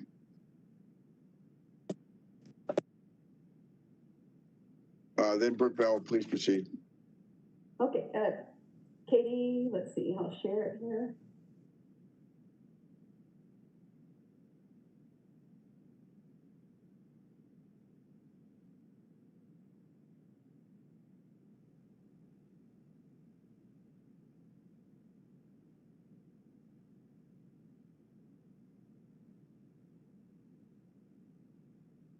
Katie, do you all see the screen? Yes. Okay. So quickly, when we discuss, so I'm going to talk about the unfunded capital needs. So this is primarily a list of unfunded capital needs. There are some partial funding in our budget. Typically, we have about $11.5 million that we'll fund each year of capital needs. It comes from Open Space Conservation Trust, some gifts and grants, and Parks Development Fund.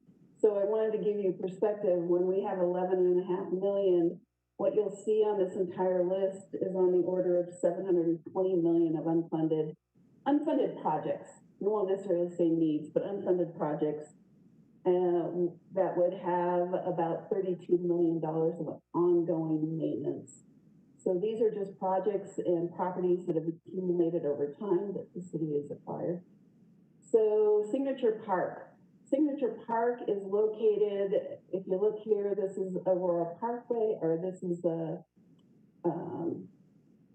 Buckley, and this is Aurora Parkway, I'm sorry, Alameda Parkway. And this is 144 acres that we've acquired. This is Buckley Air Force Base up here. We have a master plan from 2022 that's quite dated. And so in 2002, so in 2022, we're proposing to revisit the master plan. This would be a large urban park that could have amphitheaters, destination playgrounds, athletic fields, a number of things. But this original master plan is quite expensive at nearly $40 million and with significant maintenance. So we would be looking for something that is more reflective of the topography up there. The original master plan had a significant amount of grading and dirt work. I'll just move forward. Another unfunded need is Dome Park. This is in the southeast part of the city. This is Smoky Hill Parkway. This is also located east of E470. It's 22 acres. If you see a picture here, it is pretty desolate. It's close. This is the Wheatlands north of it. They contributed money to have this project developed through their Parks Development Funds. It could be something like a community park, picnic facilities, off-leash dog park. It would need a master plan. Sports Park 2, we've all heard about. It's creating a second sports park in the city of Aurora. This is Aurora Reservoir. It would be located down in that area. It could either be near sea, or it could be over in what we call Section 17. This would be near the Southeast Recreation Center. And we would be looking at close to $40 million for that project. Prairie Winds Neighborhood Park. This is located, this is Hampton. This is Piccadilly, so Plains Conservation Center is just north here. This neighborhood, this is what it looks like right now. There's a bowl. If you're standing here at the southern or the bottom end of this picture, you are standing over here and looking towards these homes. Again, this is a neighborhood park. It's approximately 8 acres, and we would be looking at nearly $2 million to develop this project.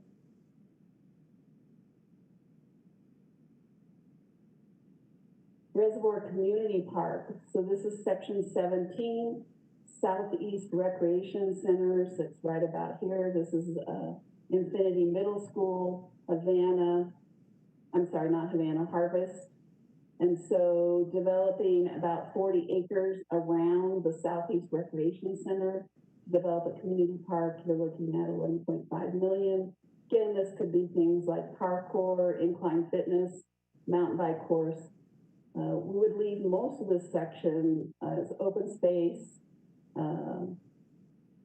just so we have that nice open space property down there and still benefit from a great community park.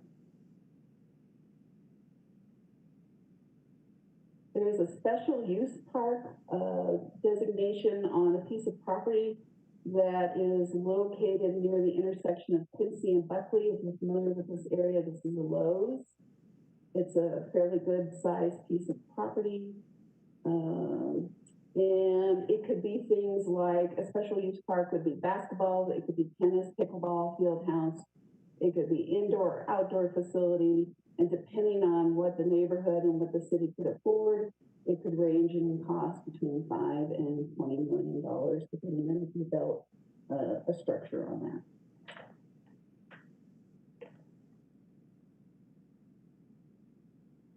And then these are the partially developed properties. Sand Creek Park, we've made a lot of progress on. What's left here, this is Fitzsimmons Parkway, so this is north of the Fitzsimmons campus. What's left here is a pavilion and 2 Discovery playground, not playgrounds, but Discovery play areas. So about 2.2 million. Red Tail Hawk Community Park, we've recently purchased 9 acres from Cherry Creek School District.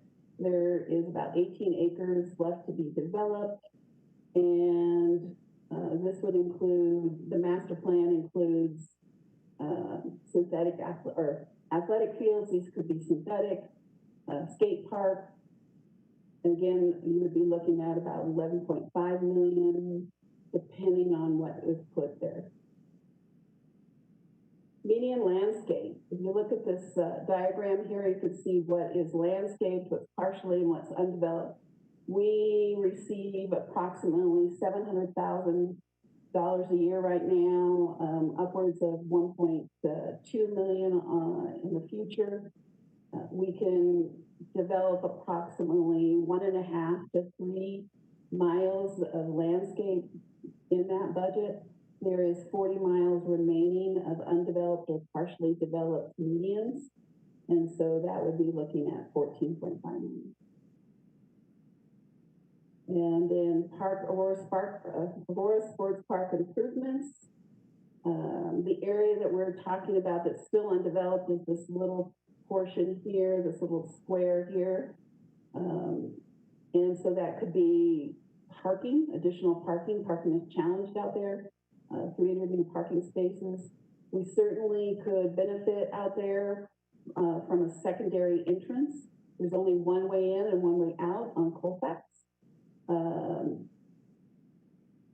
I think that is about 10 million. Park renovation and improvements. We are constantly spending money on improving our existing infrastructure and renovating parks. If you're to look at what we still have going on and can work on, this is things like playgrounds, courts, irrigation. We would be looking at one-time capital needs of 44 million. Bicentennial Park renovation. Bicentennial Park, located on Alameda Avenue and Potomac. This area here is a former miniature golf location. And then we also have this very large, beautiful park, grassy area and trees. This is 20 acres. It may be well suited for a rental, like a wedding, a destination garden, or for weddings, parties, receptions, similar to Hudson Gardens, but maybe on a smaller scale. To do something like that would be approximately 25 million. And then Del Mar Park. Del Mar Park is located at 6th Avenue and Peoria. It's a beautiful park. There is a master, it's partially, it's been developed with its master plan, but there's about 24 acres remaining that is, like I said, grass and fields. It could be, a lot of trees could be added. There could be some more definition around the sports fields, create walkways through the park. I would say this is a lower priority project, but to fulfill the master plan, we would be looking at $4 million. And then the Highline ball fields, these are located near Peoria and Del Mar Park. A picture here, you see we have 5 ball fields. There is a way to redo these ball fields and fit a 6th ball field in there, and that would be $3 million. There's just a huge demand for sports in these ball fields. So we think it is an appropriate project. And then we get into park paving. We've done an inventory in all our parking lots. There is not an ongoing source of funding for the parking lots. And so right now we'd be looking at $10 million to go in and fix our parking lots and restripe them and fix the cracks. We are doing that work currently and have it in our budget for sports park. And I can stop there. We're getting close to 10. And that gets us about halfway through the slides. I will add one more, land acquisitions, because it's one slide. We put 10 million in, we were talking about 10 million.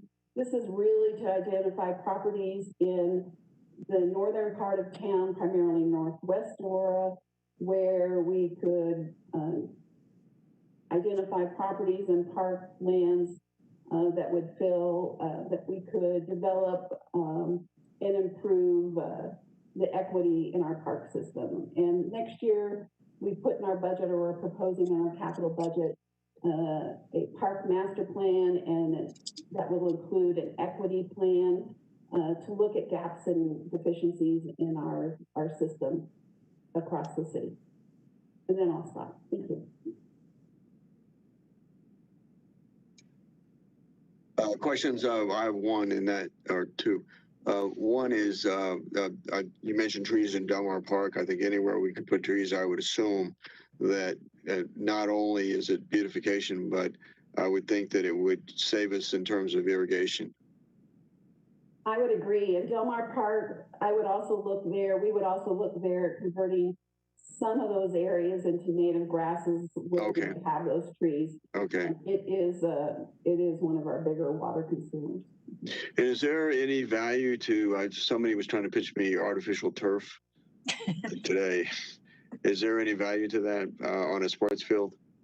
Yes, there is. Yes, there is. And it does save you. I don't have the specific water amounts that you'd save. There is maintenance, but it would save you money on water. But it also, is it provide a better surface in terms of playing all year round versus grass?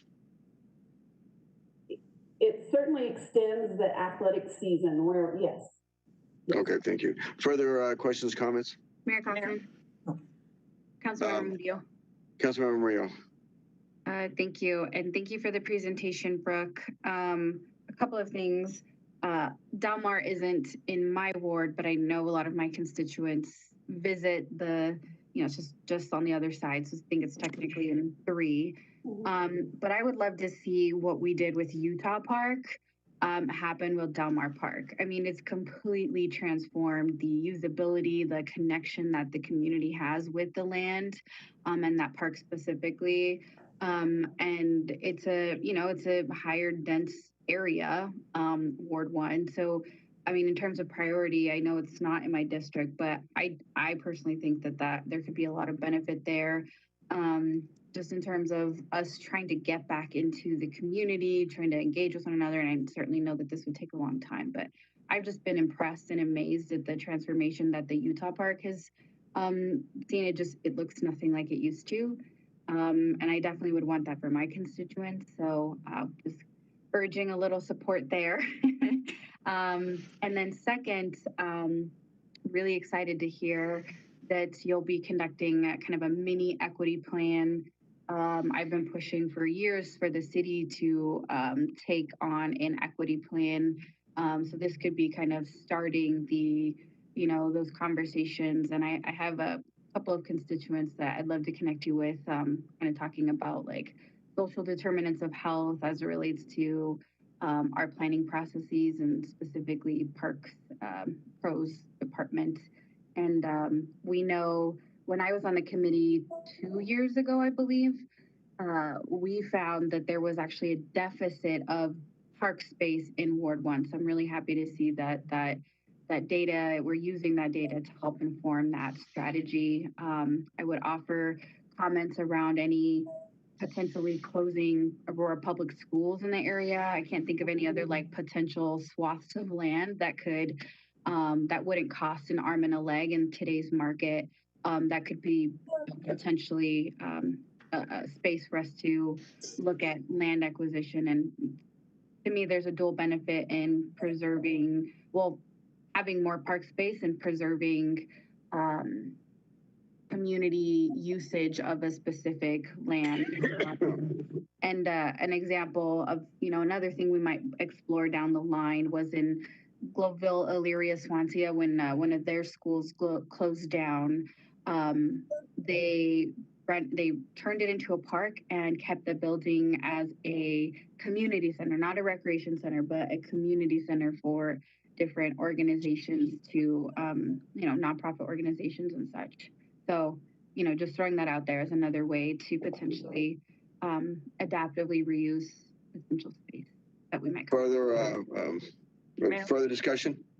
Yes. Mayor Pro Tem. Thank you. Brooks, are you going to, so you're doing this part of the presentation, then you're going to continue? Is that what I understood?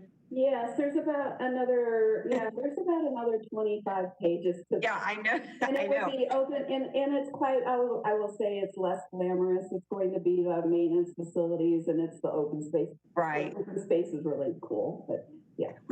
So should I save my question on the capital funding slide of how we get revenues? Or how we allocate money? I would. We can go back and circle back on that conversation. Okay. I'll save it for later. So then my question on this one is, you mentioned Sports Park 2, and when we look at Sports Park 1, it does produce revenue for the city, correct? It does. So do you have any idea of, like payback time frame or? Oh, I don't, but I want to say the revenues I want to say the revenues at Sports Park 2 are about $2 million a year. And when you think about, Sports Park 1 are about $2 million a year. And so you think about the investment of $40 million to build the Sports Park 2. I think the real value in these sports parks is the visitations that it brings into the city. So it's the visitors that bring it. Right. And then it goes beyond to hotels, restaurants. It goes on to be, yeah. Okay, thank you. Mm-hmm. Further questions, further discussion. Councilmember Burson. Thank you. Brooke, I would love to talk with you about Bicentennial Park.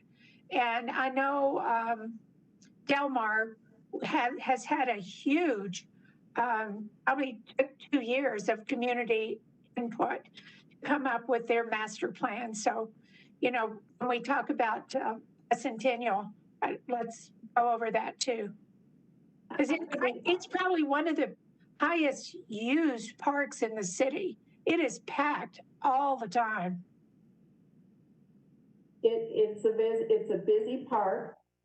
It's a busy park. And I would also say that all of these ideas that I'm sharing with you in these properties, they would require community input. We would work with the communities as far as what they want. Also, what is an appropriate distribution of different amenities across these parks? Mm-hmm. And update the old master plans, because what people wanted 20 years ago may not be what they want today. Yeah, thank you. I appreciate that. Further discussion. Yep. Mayor. Councilmember McConnell. Thank you, sir. So Brooke, I want to touch on 2 parks, and then I'll save my rec center questions for next time. So with special use park, one of the things I noticed when I was reviewing our backup is that that Lowe's parking lot looked awfully empty. And I saw, the parking lot for that park was kind of like in the center. And I'm just wondering if this is something, if we've considered maybe seeing if we could partner with the adjacent property owners to see if we could expand that parking lot, but have like a joint use agreement or something like that as a means to save some of that initial capital, to build out that park. I think that's a great idea. Great. Further discussion. Go ahead. Please proceed. Sorry, yeah. And then Bicentennial. I actually did receive a comment from a constituent who is a frequent user of our parks and rec centers, but he's concerned about the plans for Bicentennial due to access for older Aurorans. That the topography there is a little, challenging as is. So I guess I'm curious that budgeted amount that you showed us, how much would go into, I guess, regrading, or is that even something that we were really considering for that area? It would depend on what is put there. and how it would fit. I imagine there would be some grading involved, but it really depends on what the master plan, how the master plan would be developed and what ends up at that part. Sure. I guess specifically he was concerned about the Hudson Gardens treatment, and I guess he was also under the impression that was supposed to be a recreation center at some point. So, so that's a good point as far as the recreation center. There was a study done by a citizens group quite a while ago, and there were 3 recreation centers. 2 of them have been built. Central and Southeast is being built. The third one was, their recommendation was a bicentennial. We're very close to, there would have to be further consideration, and I'm going to talk about recreation centers later, but we are very close to the Aurora, the Fieldhouse USA. So that may change the perspective on wanting a recreation center there. All right, thank you. Further questions? Comments? Seeing none, great presentation. Thank you very much. Appreciate it, and look forward to the remainder of it. Item number 4C, 2021 fireworks approach. Yeah, good evening. Are we going to go ahead and share the presentation, please? Please. Next slide. So this is data back to 2017. If you look at 2020, that was last year. Everyone knows that last year complaints were up significantly. This number on this slide for 2020 is only through the 911 call center. And I'll get to some information later about how that's staffed. All of those calls aren't necessarily 911 calls, but they could be also through a communication channel related to a fireworks, basically event line that's staffed. And we also assist and supply personnel to answer those calls as well. And we're going to take a little different approach this year, and that with that telephone staffing event line, we are then going to put that information into Access Aurora on the fireworks complaint lines. But I'll get to that a little bit later, but I wanted to kind of give you that information. Next slide, please. So this is the data we're going to collect for this year: complaints, summons, responses, fires, and follow-ups. Follow-ups is big. We haven't done this in the past. We started last year. And by follow-ups, meaning when we actually cull through all the complaints on Access Aurora, if there were viable complaints that identified a potential person that was using illegal fireworks, we actually went out and identified those folks, 375. So our group here, 12 of us went and basically made contact with 375 citizens, asking them basically, are you willing to sign a complaint and testify in court so we could give the violators a summons? Out of 375 contacts, 1 person was willing to do that. And that person that citizen identified was given a summons. The next slide, please. So here's the complaint process. The communications center non-emergent line, that's the event staffing line I alluded to earlier. We will supply additional personnel from July 1st to July 4th to field those calls. The online complaint form, which is Access Aurora, 911. So basically these phone calls are going to be evaluated, and if there's an immediate threat to life or property, then they will dispatch an APD car or a fireworks patrol car, or if there's the active fire, obviously Aurora Fire as well. And we have to remember that if a summons is issued, it does have potential jail time. And the critical piece here that I think really hasn't been communicated effectively over the past years is that these violations require a witness and require someone to testify. And if we have complaints, whether they're received through 911 or through the non-emergent line or through Access Aurora, when we make contact with these citizens that identify that the use and the people that respond don't actually see it, and the complainant's not willing to testify or sign a complaint, then our hands are somewhat tied. Next slide, please. So this is our strategy this year. Last year, we didn't have our partners with APD with us because of a variety of reasons. So just the investigations and inspections group that I oversee drove around the city and basically just did more of an education and confiscation. I believe we issued 2 summons, but as we all know, last year was somewhat unique and very difficult to enforce a law enforcement perspective or aspect of what we do with not having our counterparts with us. So this year, beginning July 1st through the 3rd, we're going to staff 5 cars. Those cars will be 1 APD member and 1 Aurora Fire member. And then on the actual 4th of July, we're going to staff 9 total cars. And then on the 5th, we're going to do 5 cars again. We've already set the dates for the firework tickets if they're issued or summons. And our follow-ups have already begun. So when I say our follow-ups, meaning if we received a complaint through Access Aurora, we've actually already gone out and contacted 4 different individuals that filed an online complaint, and 2 summons have already been issued up to this point. The critical piece about the online complaint form was just a lot of generalities of where the fireworks were being used that were illegal. Of course, last year, all fireworks were illegal because of the fire ban. But we kind of revised the complaint form to really identify in there name and location, and we'll get to that. I'll have a specific example for the form so you can see it. Next slide, please. So marketing education, we've had a lot of dialogue and information that's been routed through the fire department related to what's illegal, what's not illegal, when are fireworks going to be allowed to be sold and used, et cetera, et cetera. And these are the channels that have been utilized already. All these are already in place, and a very descriptive explanation of what is permissible, what is not. There is no current fire ban right now. I'll get to the indices and those measures here shortly. And I just wanted to share this with you. So we were really waiting on how are we going to message this? Because as you know, we have to read these indices as close to the sales date of permissible fireworks, and that commences June 15th. So what we agreed on was June 11th. It gives us that week, and then it projects out a week in the future. So we could identify what those indices would be a week from now based on the projected weather patterns.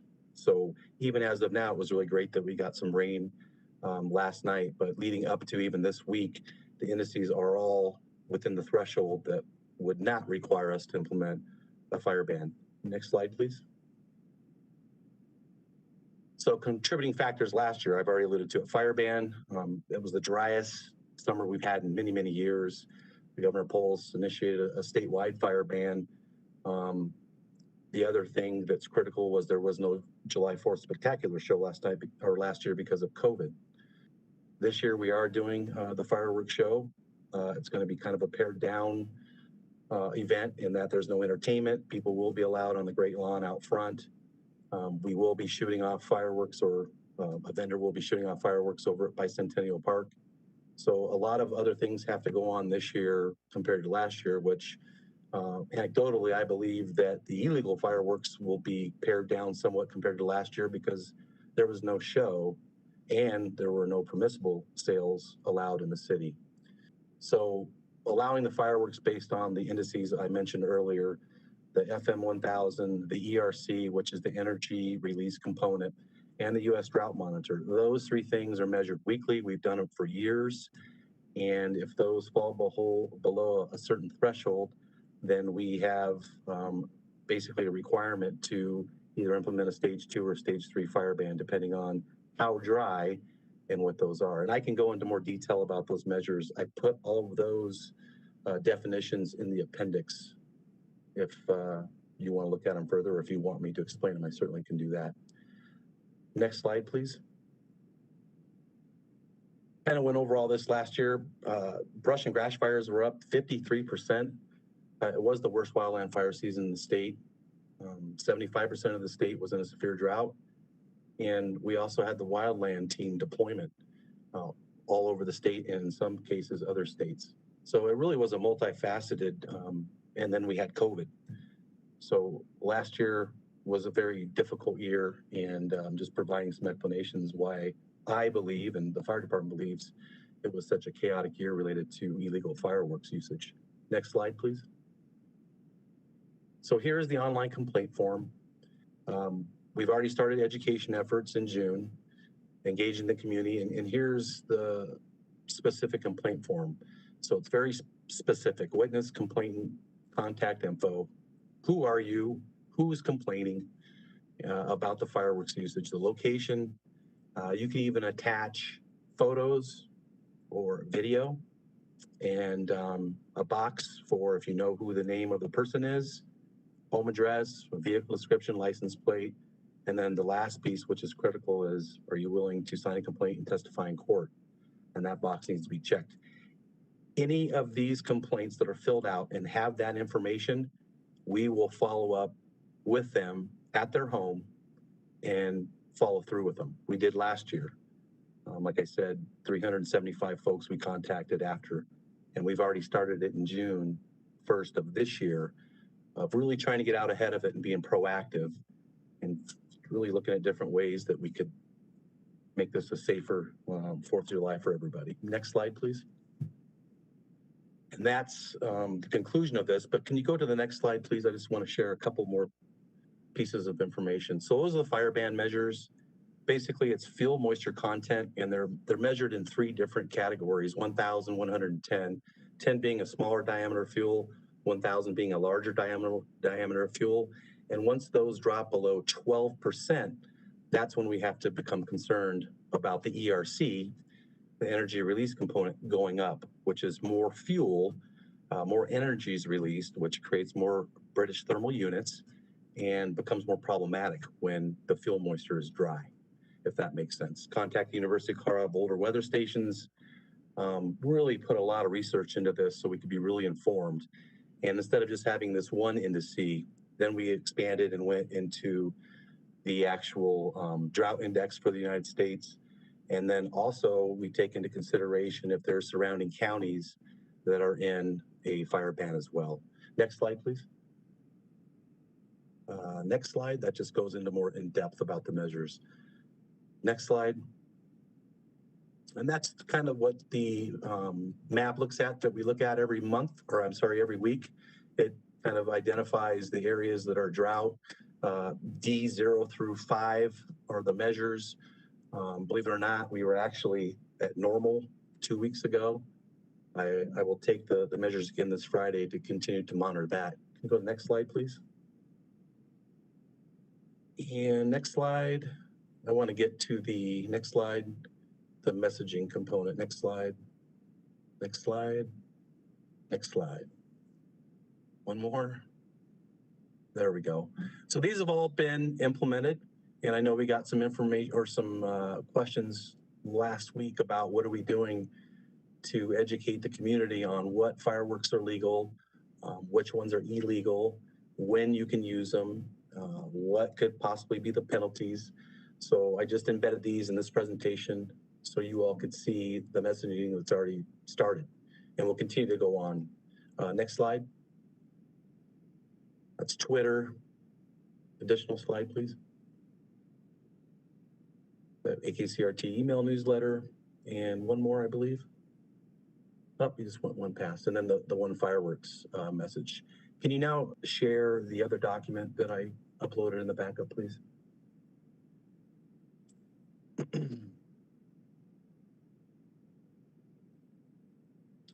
So this is the last piece here for the presentation. Then you all can certainly ask as many questions as you need to, and hopefully I can answer them, or I can go in more depth with you. But this planning process for the 4th of July really begins in January of every year. So we have stakeholder meetings that commence February and go all the way through June. And then we'll have 2 more additional meetings before the actual 4th of July. So not only do we have to inspect the fireworks ordinance that we are sponsoring over at the Bicentennial Park, but we also have to develop a myriad of components to make sure everything is lined up. Can you just scroll to the next page, please? So from the identification of all internal, external stakeholders to working on a message plan, you can go to the next one, please. And we have timelines for when all this stuff is going to be completed. So if you look at social media, under social media, you have Twitter, Facebook, Aurora Fire Department, the next door, you have the city website.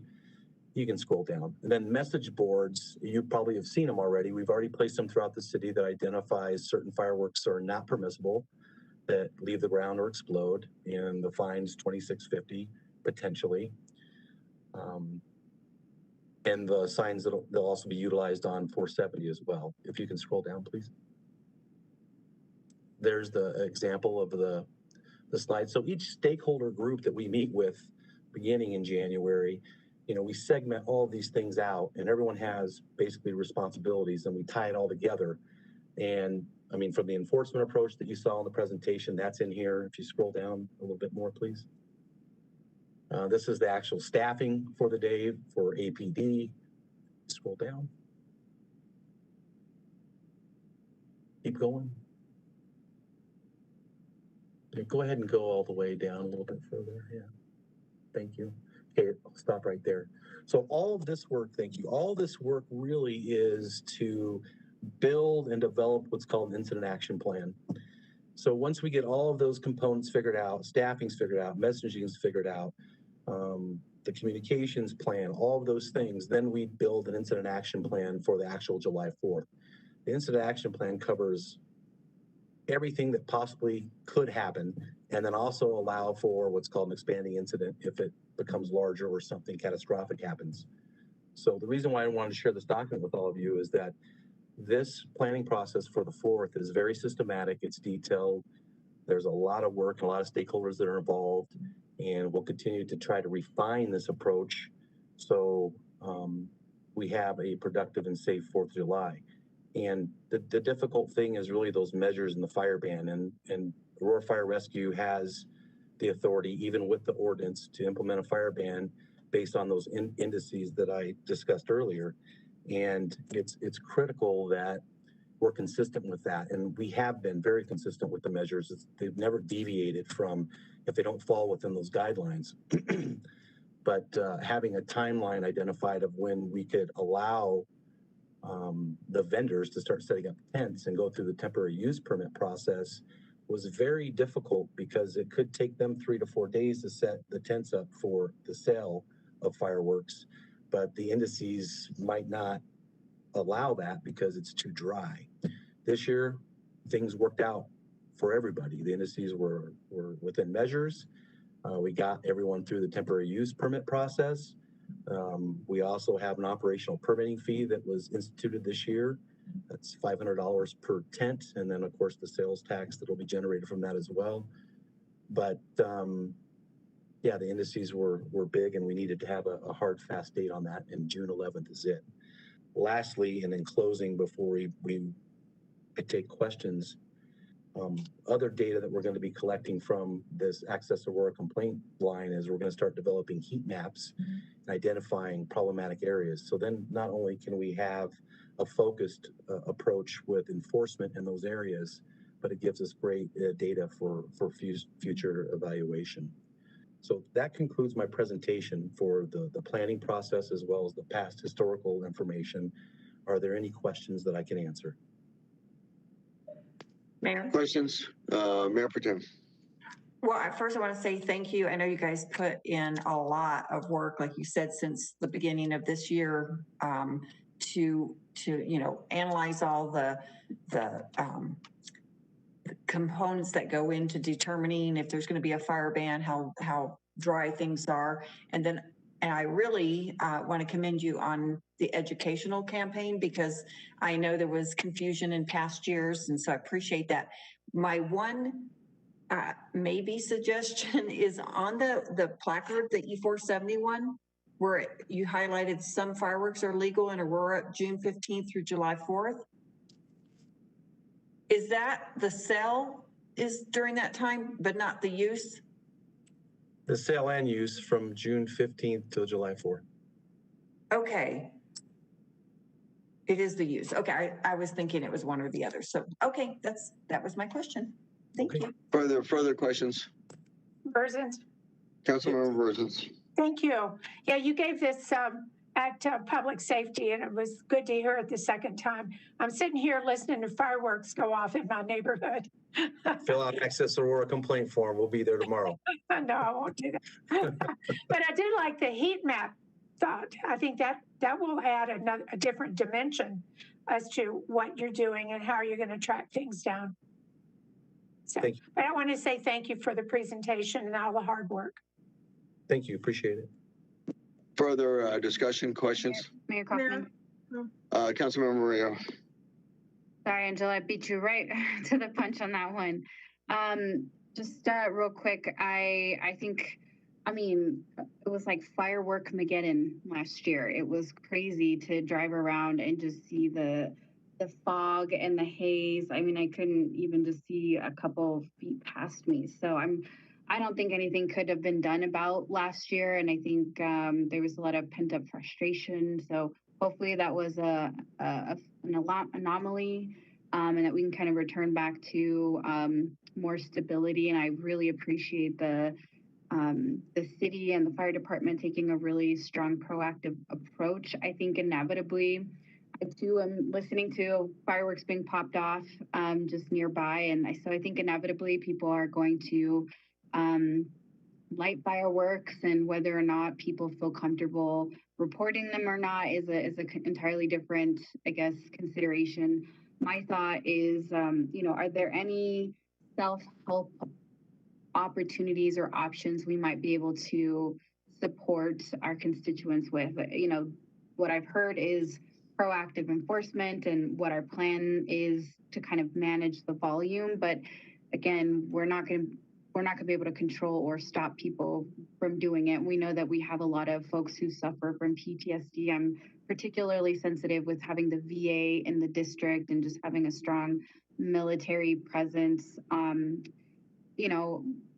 Would it be possible for us to support things like noise canceling headphones, like a rental program, or, partner with the VA for like a safe space during the 4th of July celebration? I'm not sure, or even just a couple days before or after, if people want to spend some time in a space that they know is a safe space, maybe a little more insulated. I'm not sure if that resource exists as I'm describing, but how can we help people help themselves? Maybe another idea is maybe partnering with a business or company to subsidize the cost of noise insulating windows. I know that we talk about them when we think about like the airport zones and trying to make greater allowances for higher noise. Just a few thoughts, because I think both would be really great to have. Okay, thank you.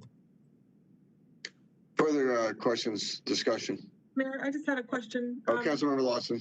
Chief King, thank you for the presentation. I know that last year I brought up a lot of my concerns about this, and we discussed it in the Public Safety Committee meeting. The question I have for you is that, will there still be follow-up if someone provides a complaint even after the 4th of July? Because that's just what some of my neighbors are wondering.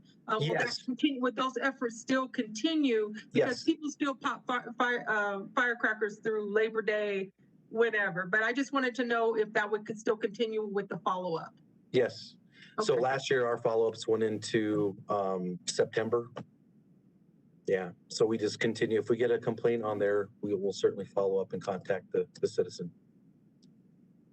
You're welcome. Further discussion?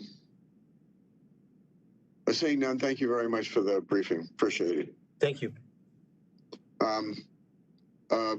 Miscellaneous, I would like Dan Brossman, if you could, without objection, if you could give us a very brief rundown about the voting for the replacement for Ward 2 position. Sure, would be happy to. The charter,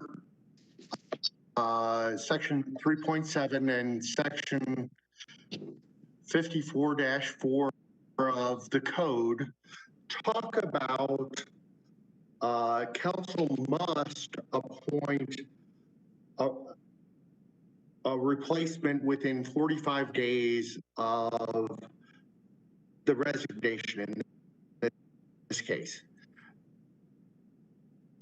both the charter and the ordinance require a majority vote of council. So at the end of the day, it doesn't matter how you get there, but at the end of the day, this requires 6 votes from council to pass. I believe you're going to see a proposal from the clerk to use the same methodology that you did for planning and zoning to get down to get there.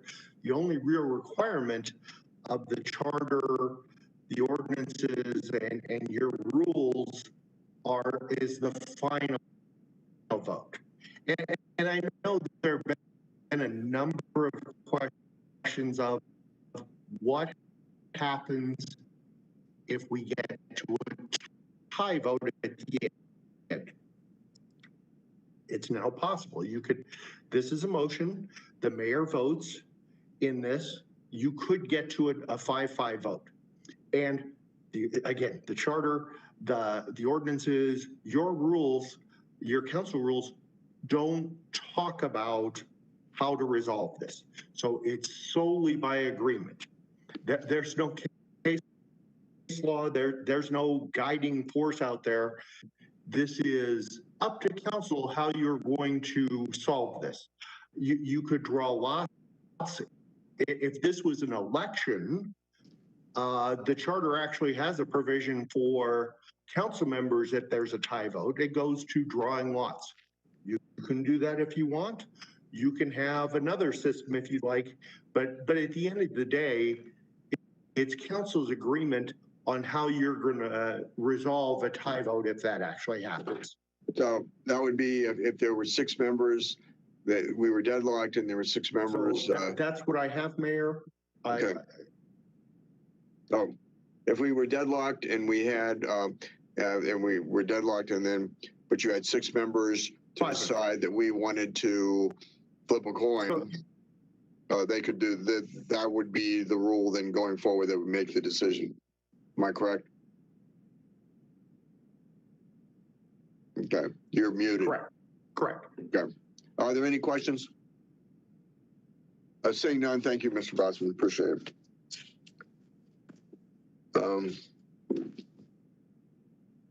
Seeing no other business before the council, council is adjourned. Thank you.